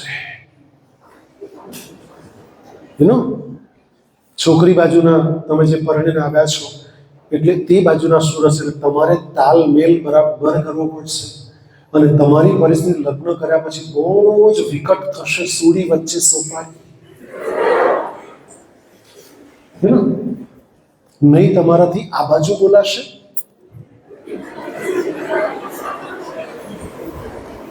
સાધુ સંતનું જીવન જીવવું, હિમાલયમાં જઈને જીવવું બહુ સરળ છે, પણ લગ્ન કરીને સાસુ અને વહુની વચ્ચે રહેવું ને એક પુરુષે, વાવ,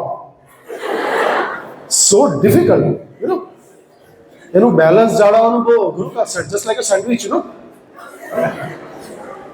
એટલે અઘરા કામમાંથી પાર પડો તેવી ગારડા કોલેજ પરિવાર વતી શુભેચ્છાઓ.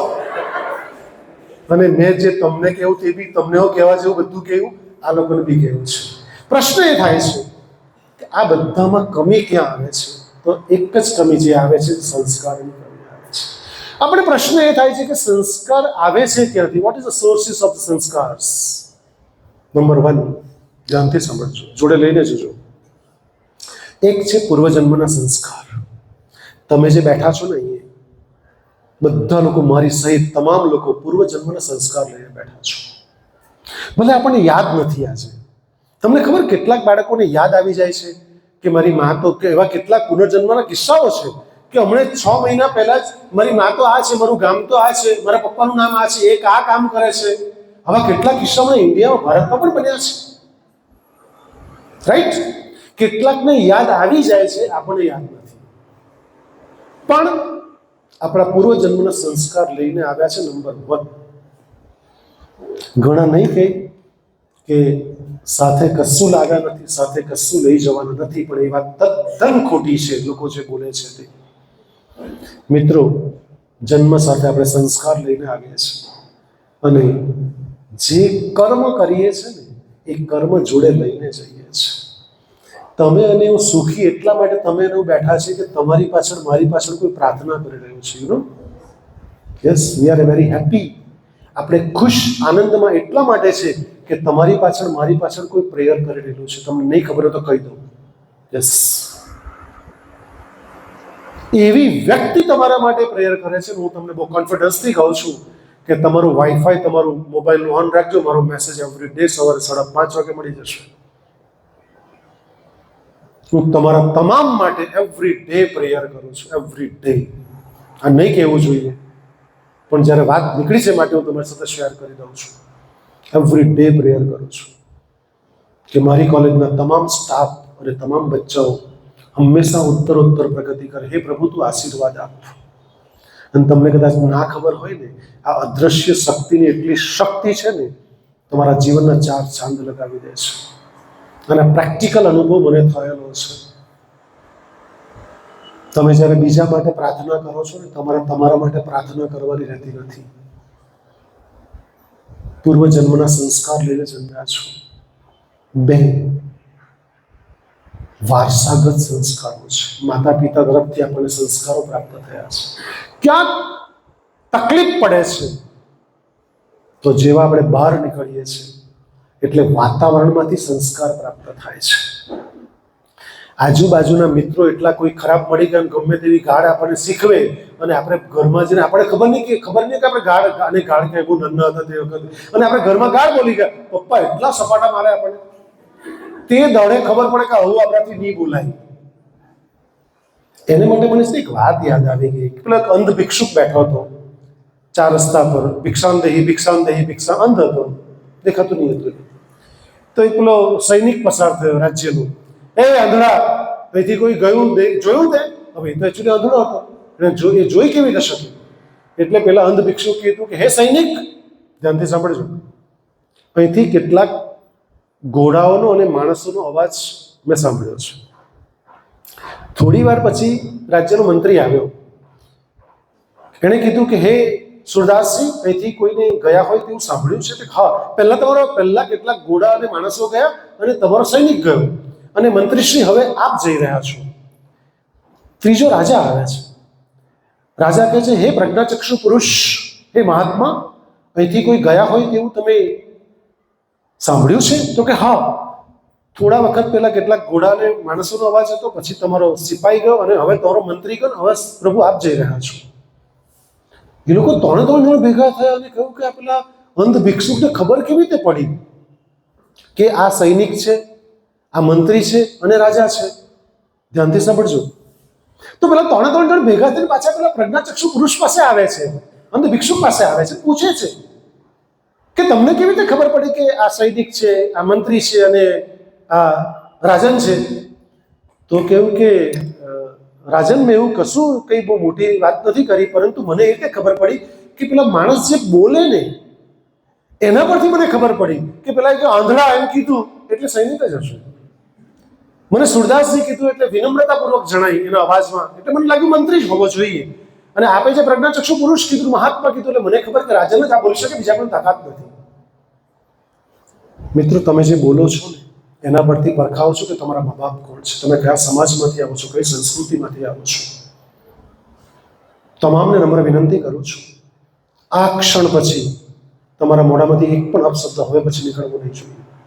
Never speak. કારણ કે તમે તમારા ખાનદાનનો પરિચય આપો છો. તમે જે બોલો છો ને એના પરથી પરખાઈ જાઓ છો કે તમારા મા બાપ કોણ છે, કયા સમાજ અને સંસ્કૃતિમાંથી આવો છો અને કઈ કોલેજના વિદ્યાર્થીઓ છો. તો બસમાં મુસાફરી કરો ત્યારે પણ કોઈ ગમે તેવો વ્યવહાર કરે, ડોન્ટ સ્પીક. બોલવું નહીં.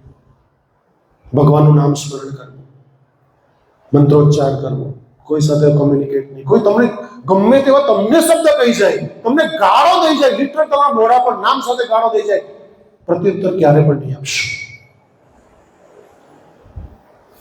કારણ કે એ તો આપણને આપે છે ને, આપણી પાસે કશું લે થોડો છે. આપે જ છે ને, આપણને ગાળવી તો એને આપી ને, આપણી પાસે લીધી થોડી. હવે એણે આપી, દાખલા તરીકે આ મેં તમને આપ્યું, દાખલા તરીકે આ વસ્તુ કે શું કે મોબાઈલ આપ્યો, તમે કહેશો તમારો મોબાઈલ મારે નહીં જોઈએ, તો મોબાઈલ કોનો? મારો. હવે એણે આપણને ગાળ આપી, આપણે નહીં લીધી, ગાળ કોની? તો આપણે શા માટે દુઃખી થવાની જરૂર છે? એને તો હસતા હસતા એમ કેવું, કદાચ જો બહુ મગજમારી કરે તો કે ભાઈ હજી તને સારી બોલતા આવડે છે.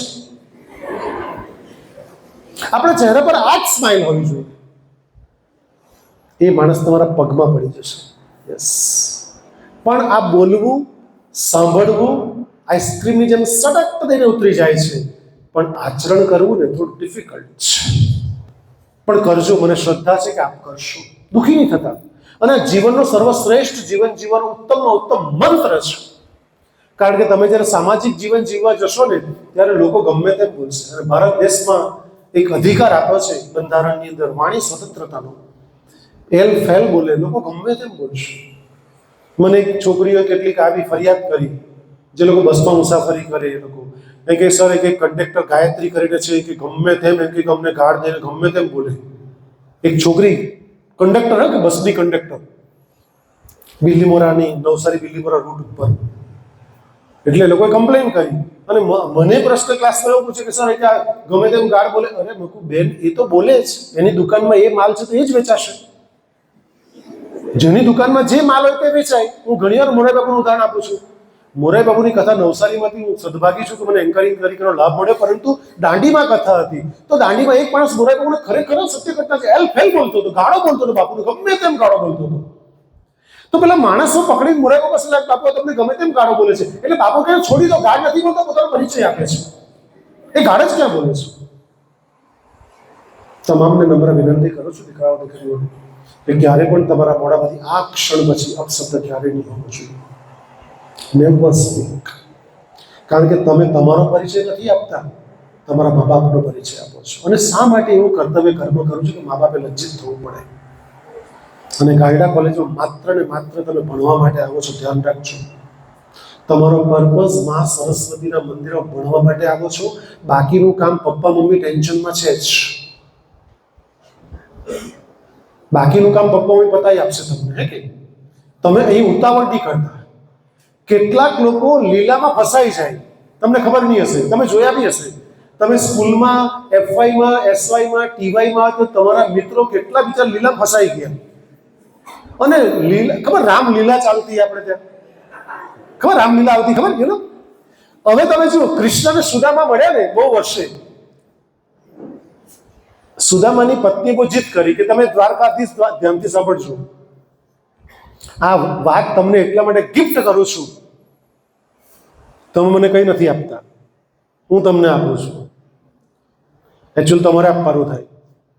બાકી હિતેશભાઈ ડિક્લેર નહીં કર્યું, બાકી 1 કલાક બોલું તેના 40,000, 25,000 થી 40,000 રૂપિયા લેતો આવું છું.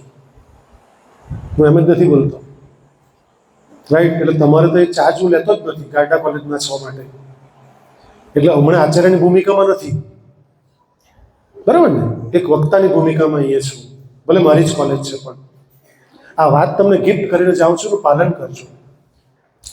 કે કૃષ્ણને સુદામા મળે છે આ ઘટના તમને ખબર છે. તો ભાઈ પાણી ભરશે. કૃષ્ણ હિંચકા પર ઝૂલી રહ્યા છે સુદામા સાથે. બહુ વર્ષો પછી મળ્યા એટલે અલગ મલગની વાતો કર્યા છે બાળપણની. સુદામા અને કૃષ્ણ જ્યારે સાંદીપની મુનિના આશ્રમમાં રહ્યા હતા અને જે 64 કળાઓ અને 64 વિદ્યા ભણ્યા હતા અને એ બધી મજા કરી હતી. લાકડા લાવતા ના અને તેને ખાવાનું બનાવતા બધી વાતો કરતા અલગ મલગ. એટલે સુદામાને સહજ પ્રશ્ન થયો. સાંપ્રત વાત ભેટ કરું છું કે તમે હમણાં કોઈ કાયદા કોલેજમાં કોઈની પણ લીલામાં ફસાઈ નહીં જાઓ. તમારો કન્સેપ્ટ ક્લિયર હોવો જોઈએ કે મા બાપ મારી ફી ભરે છે, હું પૂર્ણપણે BPL છું, બાપાના પૈસે આવી રહ્યો છું, તો એ લોકો મને ભણવા માટે મોકલે છે, બીજી કોઈ એક્ટિવિટી કરવા માટે મોકલતા નથી. ભણવા આવું છું તો કોલેજમાં હું લેક્ચરમાં જ હોવો જોઈએ. તમારું કર્તવ્ય કર્મ ચૂક્યા નહીં એટલે જિંદગીમાં દંડ ભોગવવા તૈયાર રહેજો. ખાતરી સાથે કહું છું. જેને હું બહુ સ્પષ્ટપણે માનું છું, ગાયડા કોલેજમાં જેવા તમે પ્રવેશ થાવ, પેલો વોચમેન જે તમને અટકાવે, તમે જેવા ગાયડા કોલેજમાં એન્ટર થાવ, પગ મૂકો ને સવારે, એ ગાયડા કોલેજની તમામ ભૂમિ લીલવાળી છે. બહુ સાચવીને ચાલજો, ક્યારે સ્લીપ થઈ જાય ખબર નહીં પડે. બીજું કે તમારી ઉંમરનો તકાજો છે દીકરાઓ, કે તમે જે ઉંમરના સમયગાળામાંથી ગુજરી રહ્યા, તમારા હોર્મોન્સીસ બહુ ચેન્જ થાય છે એટલે તમે કોઈની પણ વાતમાં બહુ ઝડપથી આવી શકો છો. અને જમાનો પહેલા જેવો રહ્યો નથી, યુઝ અને થ્રોનો જમાનો છે. એટલે મહેરબાની કરીને બહુ જ સાચવજો. એક એક પગ મૂકો તો સાચવીને મૂકજો. એક વાર અને સ્લીપ થઈ ગયેલા કેટલા લોકોને તમે હમણાં પણ જુઓ છો. કોલેજમાં મારા અધ્યાપકોને, મારા વાઇસ પ્રિન્સિપાલ અને મારા કેટલાય પટાવાળાએ ફરવું પડે. ક્લાસમાં જાઓ, લાઇબ્રેરીમાં જાઓ, આમાં જાઓ, કોમન રૂમમાં જાઓ, ફલાણે જાઓ. આ અમારે શું કામ કરવું પડે? સેલ્ફ ડિસિપ્લિન નહીં હોઈ શકે લોકો પાસે. શા માટે મદ્રેસાની ગલીમાં હમણાં કેટલાક લોકો ચર્ચા કરી રહ્યા છે? એ લોકોને અગત્યની મીટિંગ ચાલી રહી છે હમણાં? ના, હવે તો કોલેજ છે. શા માટે જેપીમાં પફ ખાઈ રહ્યા છે હમણાં? હવે તો કોલેજ છે. શા માટે બાજુની ચાલનારી પર ચા પી રહ્યા છે હમણાં? શા માટે બાઇક પર બેઠા છે? શા માટે ફુવારા પર કેટલી લારી પર નાસ્તો કરી રહ્યા છે? કોલેજમાં છે જ નહીં એ લોકો. હવે તો કોલેજમાં છે લોકો. શા માટે અટલ બિહારી વાજપેયી ગાર્ડનની અંદર બેઠા બેઠા ડિસ્કસ કરી રહ્યા છે? હું તો લોકો કોલેજમાં જોઈતું હતું. શા માટે દાંડીના દરિયા કિનારે હમણાં કેટલાક લોકો બેઠા છે? આવું તો કોલેજ હતું અને કોલેજ આવવા માટે નીકળ્યા છે. લીલામાં ફસાઈ જાય છે દીકરાઓ, ધ્યાનથી સાંભળજો. એટલે તમે ફસાઈ ગયેલા લોકો નજીકથી જુઓ. હવે તો સ્કૂલમાંથી જ ફસાઈ જાય. કોલેજ તો બહુ મોટી વાત છે.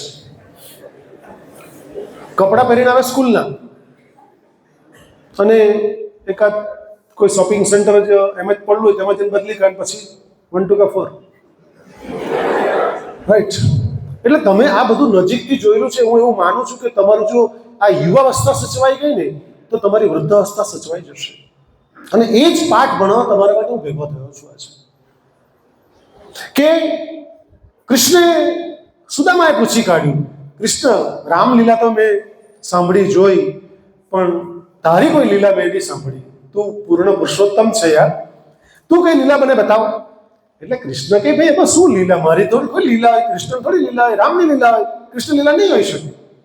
પણ સુદામાએ જીદ કરી એટલે એ કે ચાલ આપણે એક કામ કરીએ.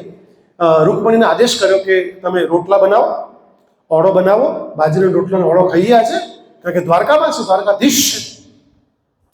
એટલે અમે જરા કેમ કે દરિયા કિનારે જઈને આવીએ. ડૂબકી લગાવે, અમે નાના હતા ડૂબકી બહુ મારતા અમે. એટલે કૃષ્ણ સુદામા એમ કીધું કે સુદામા આજે ડૂબકી મારે કોણ બહુ મોડો નીકળે એ આપણે જોઈએ. આજે આપણે નાના હતા ડૂબકી મારતા, આમ શ્વાસ રૂંધી રાખતા, પછી ફટ દઈને બહાર આવી જતા એમણે. એટલે કૃષ્ણે ડૂબકી મારી, સુદામાએ ડૂબકી મારી. જોજો કૃષ્ણ લીલા. ગાયડા કોલેજમાં આવી લીલા ઘણી થતી હોય છે, બધી જ કોલેજોમાં થાય છે. તમે ફસાતો ને લીલા તો ચાલ્યા જ કરે. લીલા ઇઝ કન્ટિન્યુ, તમે રોકી નહીં શકો લીલાને. એટલે સુદામાએ ડૂબકી મારીને તો કૃષ્ણ લીલા કરી. ધ્યાનથી સાંભળજો. લીલા કરતા એવી લીલા કરી કે સુદામા તો આવ્યા જ નહીં, બહાર આવ્યા જ નહીં. કૃષ્ણ તો પાછા જઈને ચૂલા પર બેસી ગયા અને સુદામા આવે નહીં. એટલે સુદામા તો એવી જગ્યાએ પહોંચી ગયા, દરિયાની બહાર નીકળ્યા અને ત્યાં સામે જ એક મોટો રાજમહેલ. લીલા છે કે આ સત્ય નથી, લીલા છે. તો ત્યાં લોકો બધા સ્વાગત માટે ઉભા રહેલા, ફૂલ હાર પૂરા કરીને. અરે સુદામાનું જે સ્વાગત કર્યું છે એ ઠાઠથી કર્યું. સુદામાને સમજ જ નહીં પડી.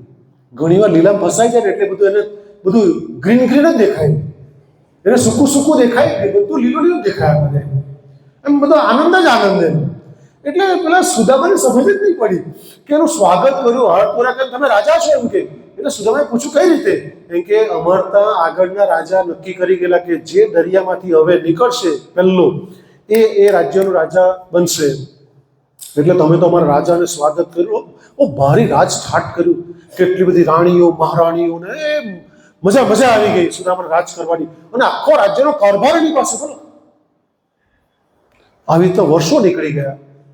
એક જે પટરાણી મેઇન જે રાણી હતી રૂકમણીની જેમ, એ રાણીનું મૃત્યુ થયું. હવે રાણીનું મૃત્યુ થયું એટલે અગ્નિ સંસ્કાર કરવાનું. અગ્નિ સંસ્કાર એટલે ચિત્તા તૈયાર કરવામાં આવી. 2 ચિત્તા તૈયાર કરવામાં. એટલે સુદામાએ પૂછ્યું કે આ 2 ચિત્તા કેમ?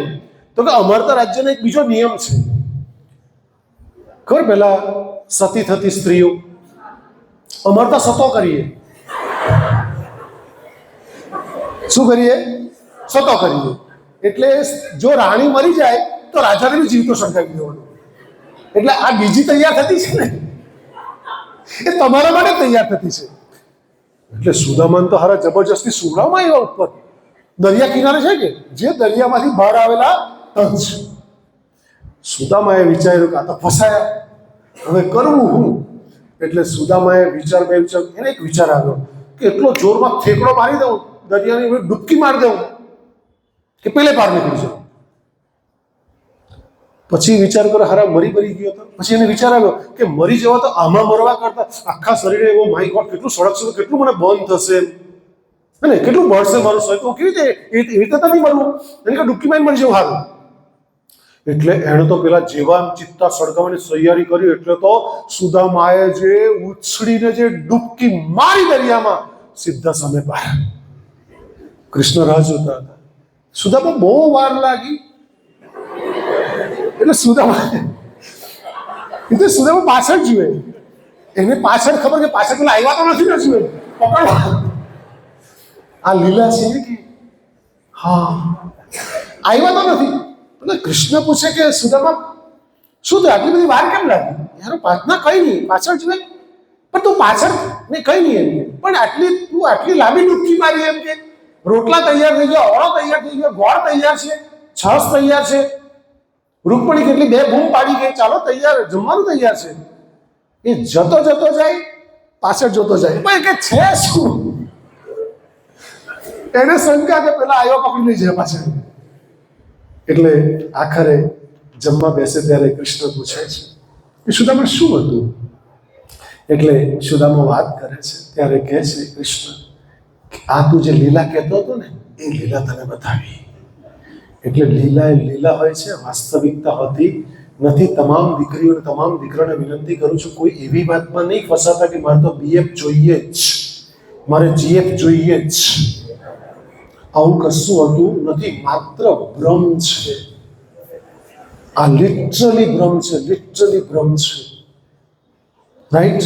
કારણ કે એ માત્ર લીલા હોય છે દીકરાઓ, સત્ય કશું હોતું નથી. કારણ કે દરેક લોકો, તમને નહીં ખબર હોય, દરેક લોકો ચહેરે પે ચહેરા લગાવીને ફરે છે. આપણને ખબર જ નહીં હોય.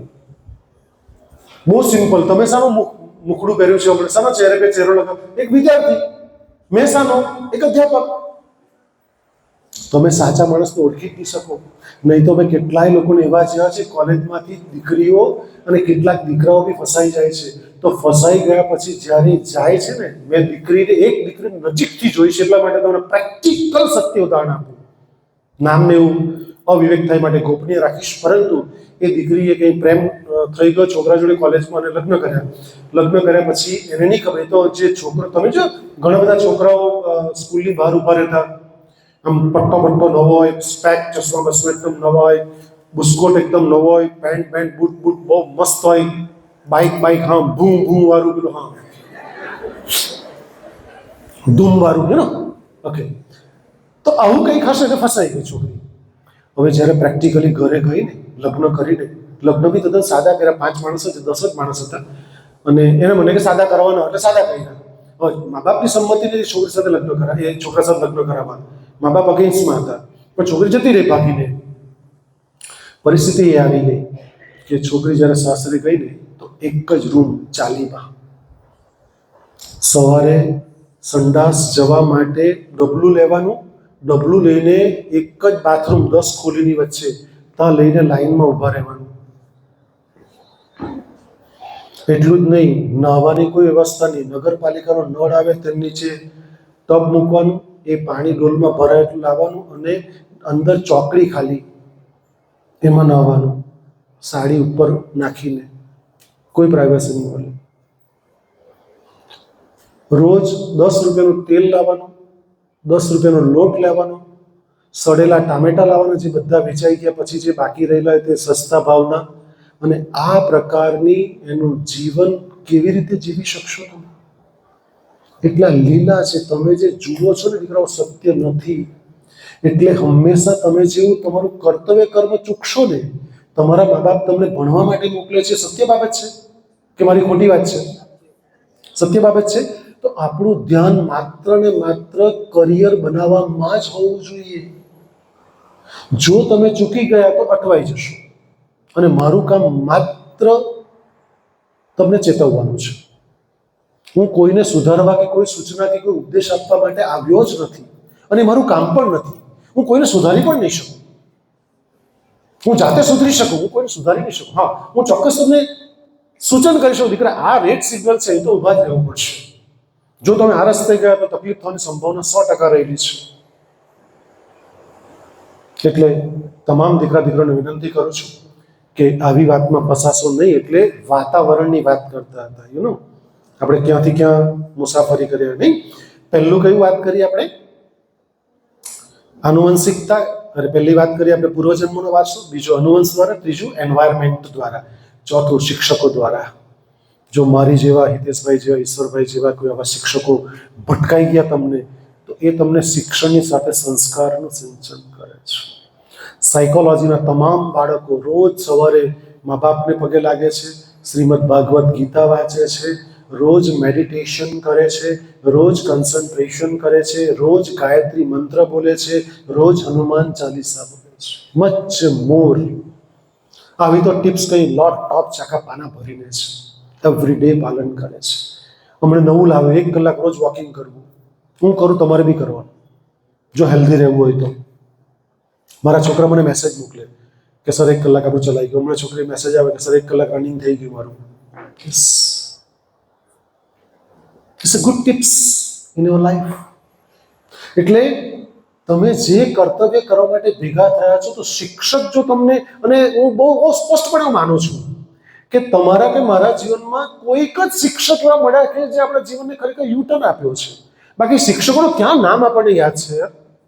નામે આપણને શિક્ષકોના પ્રાથમિક શાળાથી માંડીને કોલેજ સુધી નામે યાદ. કોલેજના શિક્ષકોનું નામ તમને યાદ નથી.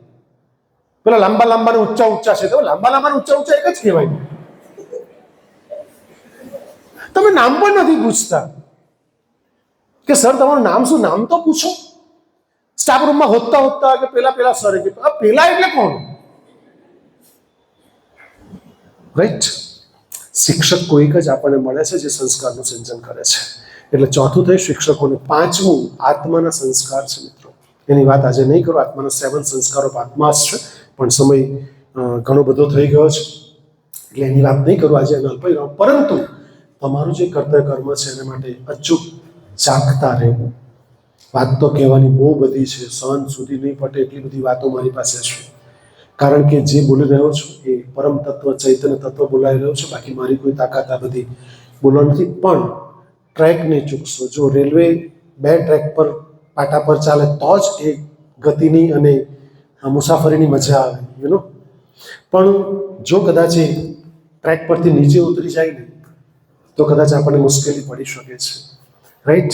એટલે દરિયો ત્યાં સુધી જ સલામત છે કે જ્યાં સુધી એ કિનારા સુધી બંધાયેલો છે. નહીં તો જો સુનામી આવે તો ઘણું બધું લોકોને નુકસાન કરી શકે એમ છે. નદી ત્યાં સુધી જ સલામત છે જે હમણાં જ પૂર્ણમાં પૂર આવ્યા હતા, કે જ્યાં સુધી 2 કાંઠે વહી રહી છે. એ જ્યારે મર્યાદા છોડી દે છે ત્યારે તકલીફ થવાની સંભાવના 100% રહેલી છે. તમામ દીકરા દીકરીઓને વિનંતી કરું છું, હાથ જોડીને વિનંતી કરું છું કે તમારા મા બાપ માત્ર ને માત્ર તમને શિક્ષણ લેવા માટે મોકલે છે. બીજું કોઈ કામ મહેરબાની કરીને ગાયડા કોલેજમાં નહીં કરશો. હું પણ ગાયડા કોલેજનો વિદ્યાર્થી છું.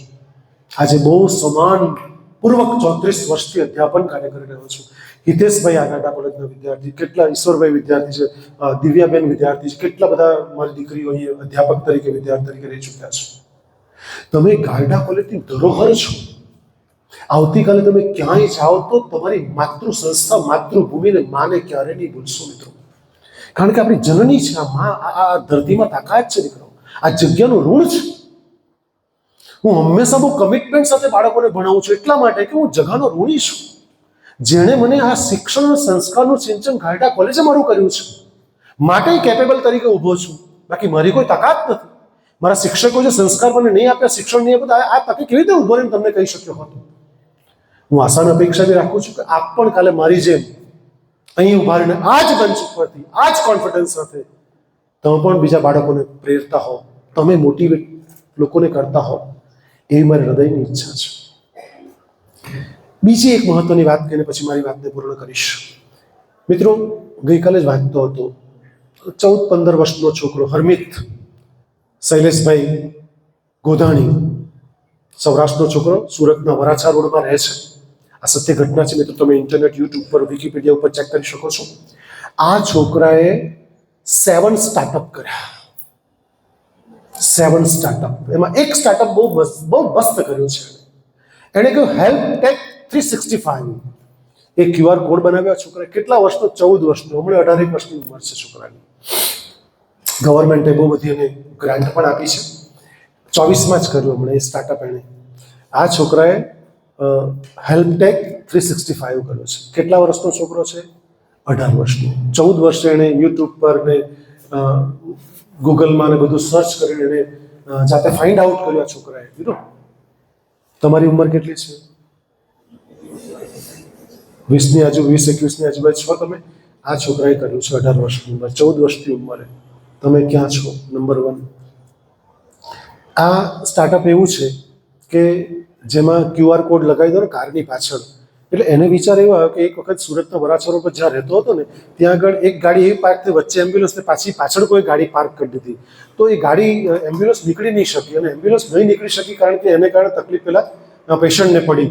એ પેશન્ટને પડી એના પરથી વિચાર આવ્યો કે આવું કેમ થયું હશે, આના માટે મારે શું કરવું જોઈએ, મારું શું કોન્ટ્રીબ્યુશન હોવું જોઈએ સમાજમાં. તો એણે આવું ડેવલપ જાતે કર્યું દીકરાઓ. અને એ તમે QR કોડ લગાવી સ્કેન કરો એટલે તમારી કારની તમામ માહિતી ગોપનીય રહી. તમારે બધાને તમારી પર મોબાઈલ પર SMS આવી જાય અને મેલ આવી જાય અને મેસેજ આવી જાય કે તમારી કાર પહેલાંથી હટાવો. અને જો કોઈનો એક્સિડન્ટ થાય તમે QR કોડ સ્કેન કરી દો તો 10 જ સેકન્ડની અંદર એ 500 લોકોનો સંપર્ક, તમે 500 લોકોને તમારો મેસેજ પહોંચી જાય કે તમારો એક્સિડન્ટ થયો છે.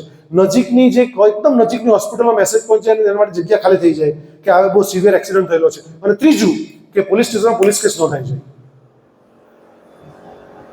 18 વર્ષનો છોકરો છે. તિલક મહેતા 14 વર્ષનો છોકરો, ગુજરાતનો જ, મુંબઈમાં રહે છે. એનું તમે જો પે એન્ડ પાર્સલ શરૂ કર્યું. 1 કરોડની ઇન્કમ ધરાવે છે યરલી. 1 કરોડની. 14 વર્ષનો છોકરો, સ્કૂલે બી જાય છે.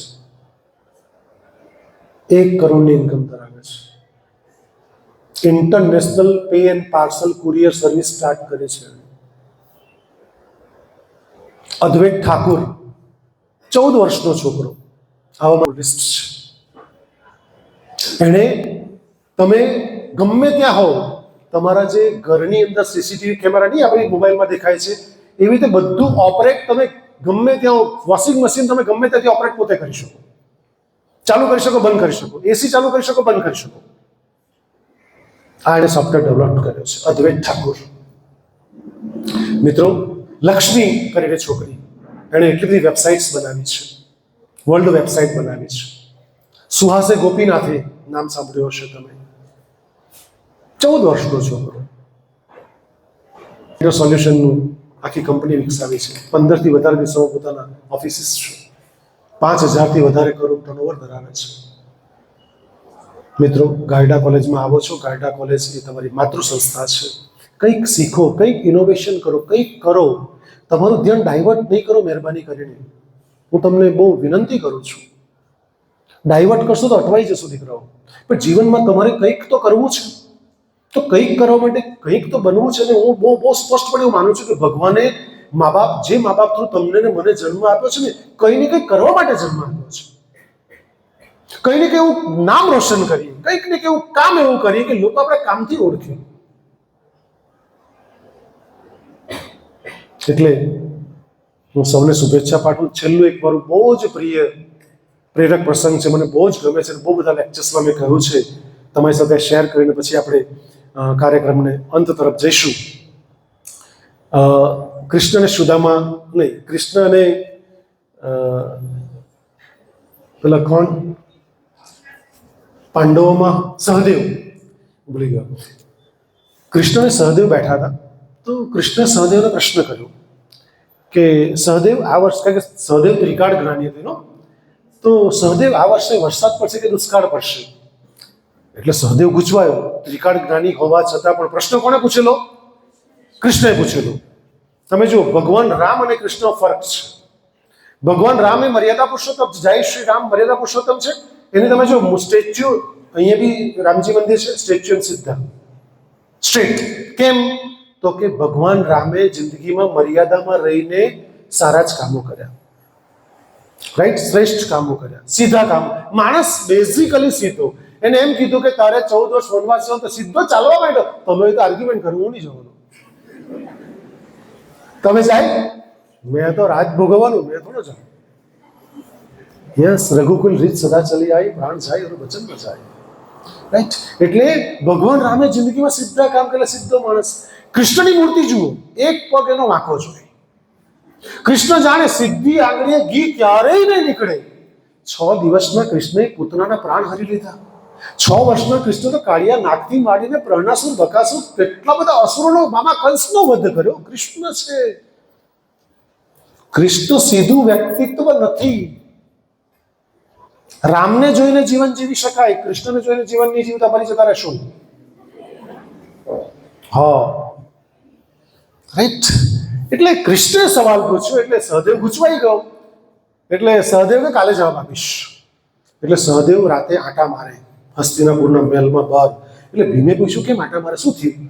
તો કે જવા દે ને, કૃષ્ણે સવાલ પૂછ્યો કે આ વર્ષે વરસાદ પડશે કે દુષ્કાળ? જો દુષ્કાળ કહીશ તો વરસાદ પડશે, વરસાદ કહીશ તો દુષ્કાળ પડશે. અને કહેવું શું, પ્રશ્ન જવાબ શું આપવો, આન્સર શું કરવું?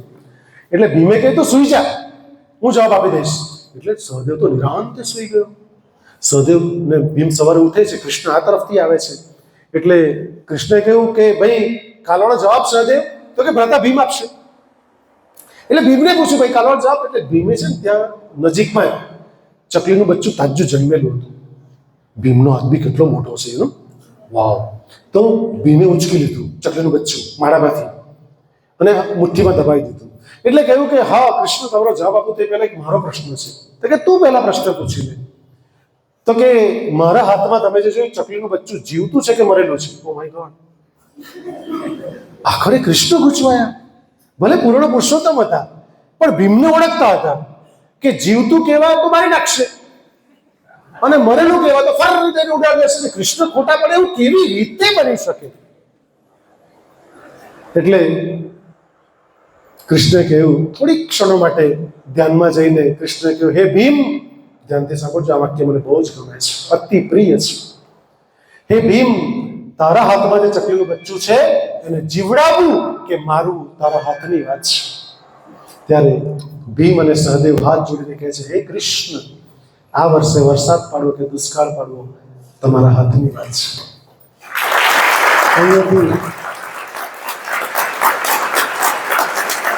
અહીંયાથી છેલ્લા 1.5 કલાકથી કરેલી તમામ વાતો સાથે લઈને જવી કે હોલમાં મૂકીને જવી એ આપ સૌના હાથની વાત છે. તો ફરી એકવાર ગાયડા કોલેજ પરિવાર મારો જ પરિવાર છે, હિતેશભાઈનું, તમામ મારા અધ્યાપક મિત્રોનું અને સવિશેષ આંચલ માટે એકવાર જોરદાર તાળી થઈ છે.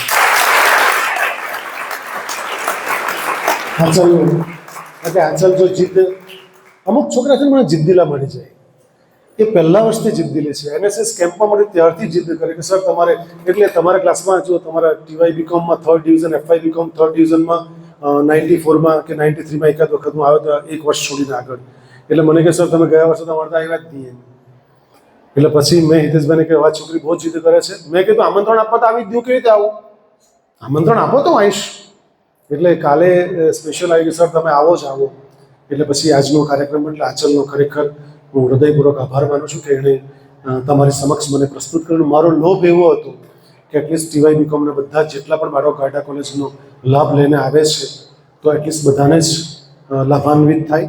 એના માટેનો મારો એક બહુ ચકલી નાનો પ્રયત્ન હતો. આપ સૌ મા બાપનું, તમારા પરિવારનું, તમારા સમાજનું અને ગારડા કોલેજનું અને ગુજરાત અને ભારત દેશનું નામ રોશન કરો એવી અભ્યર્થના સાથે જય હિન્દ, જય ભારત, જય જય ગુજરાત.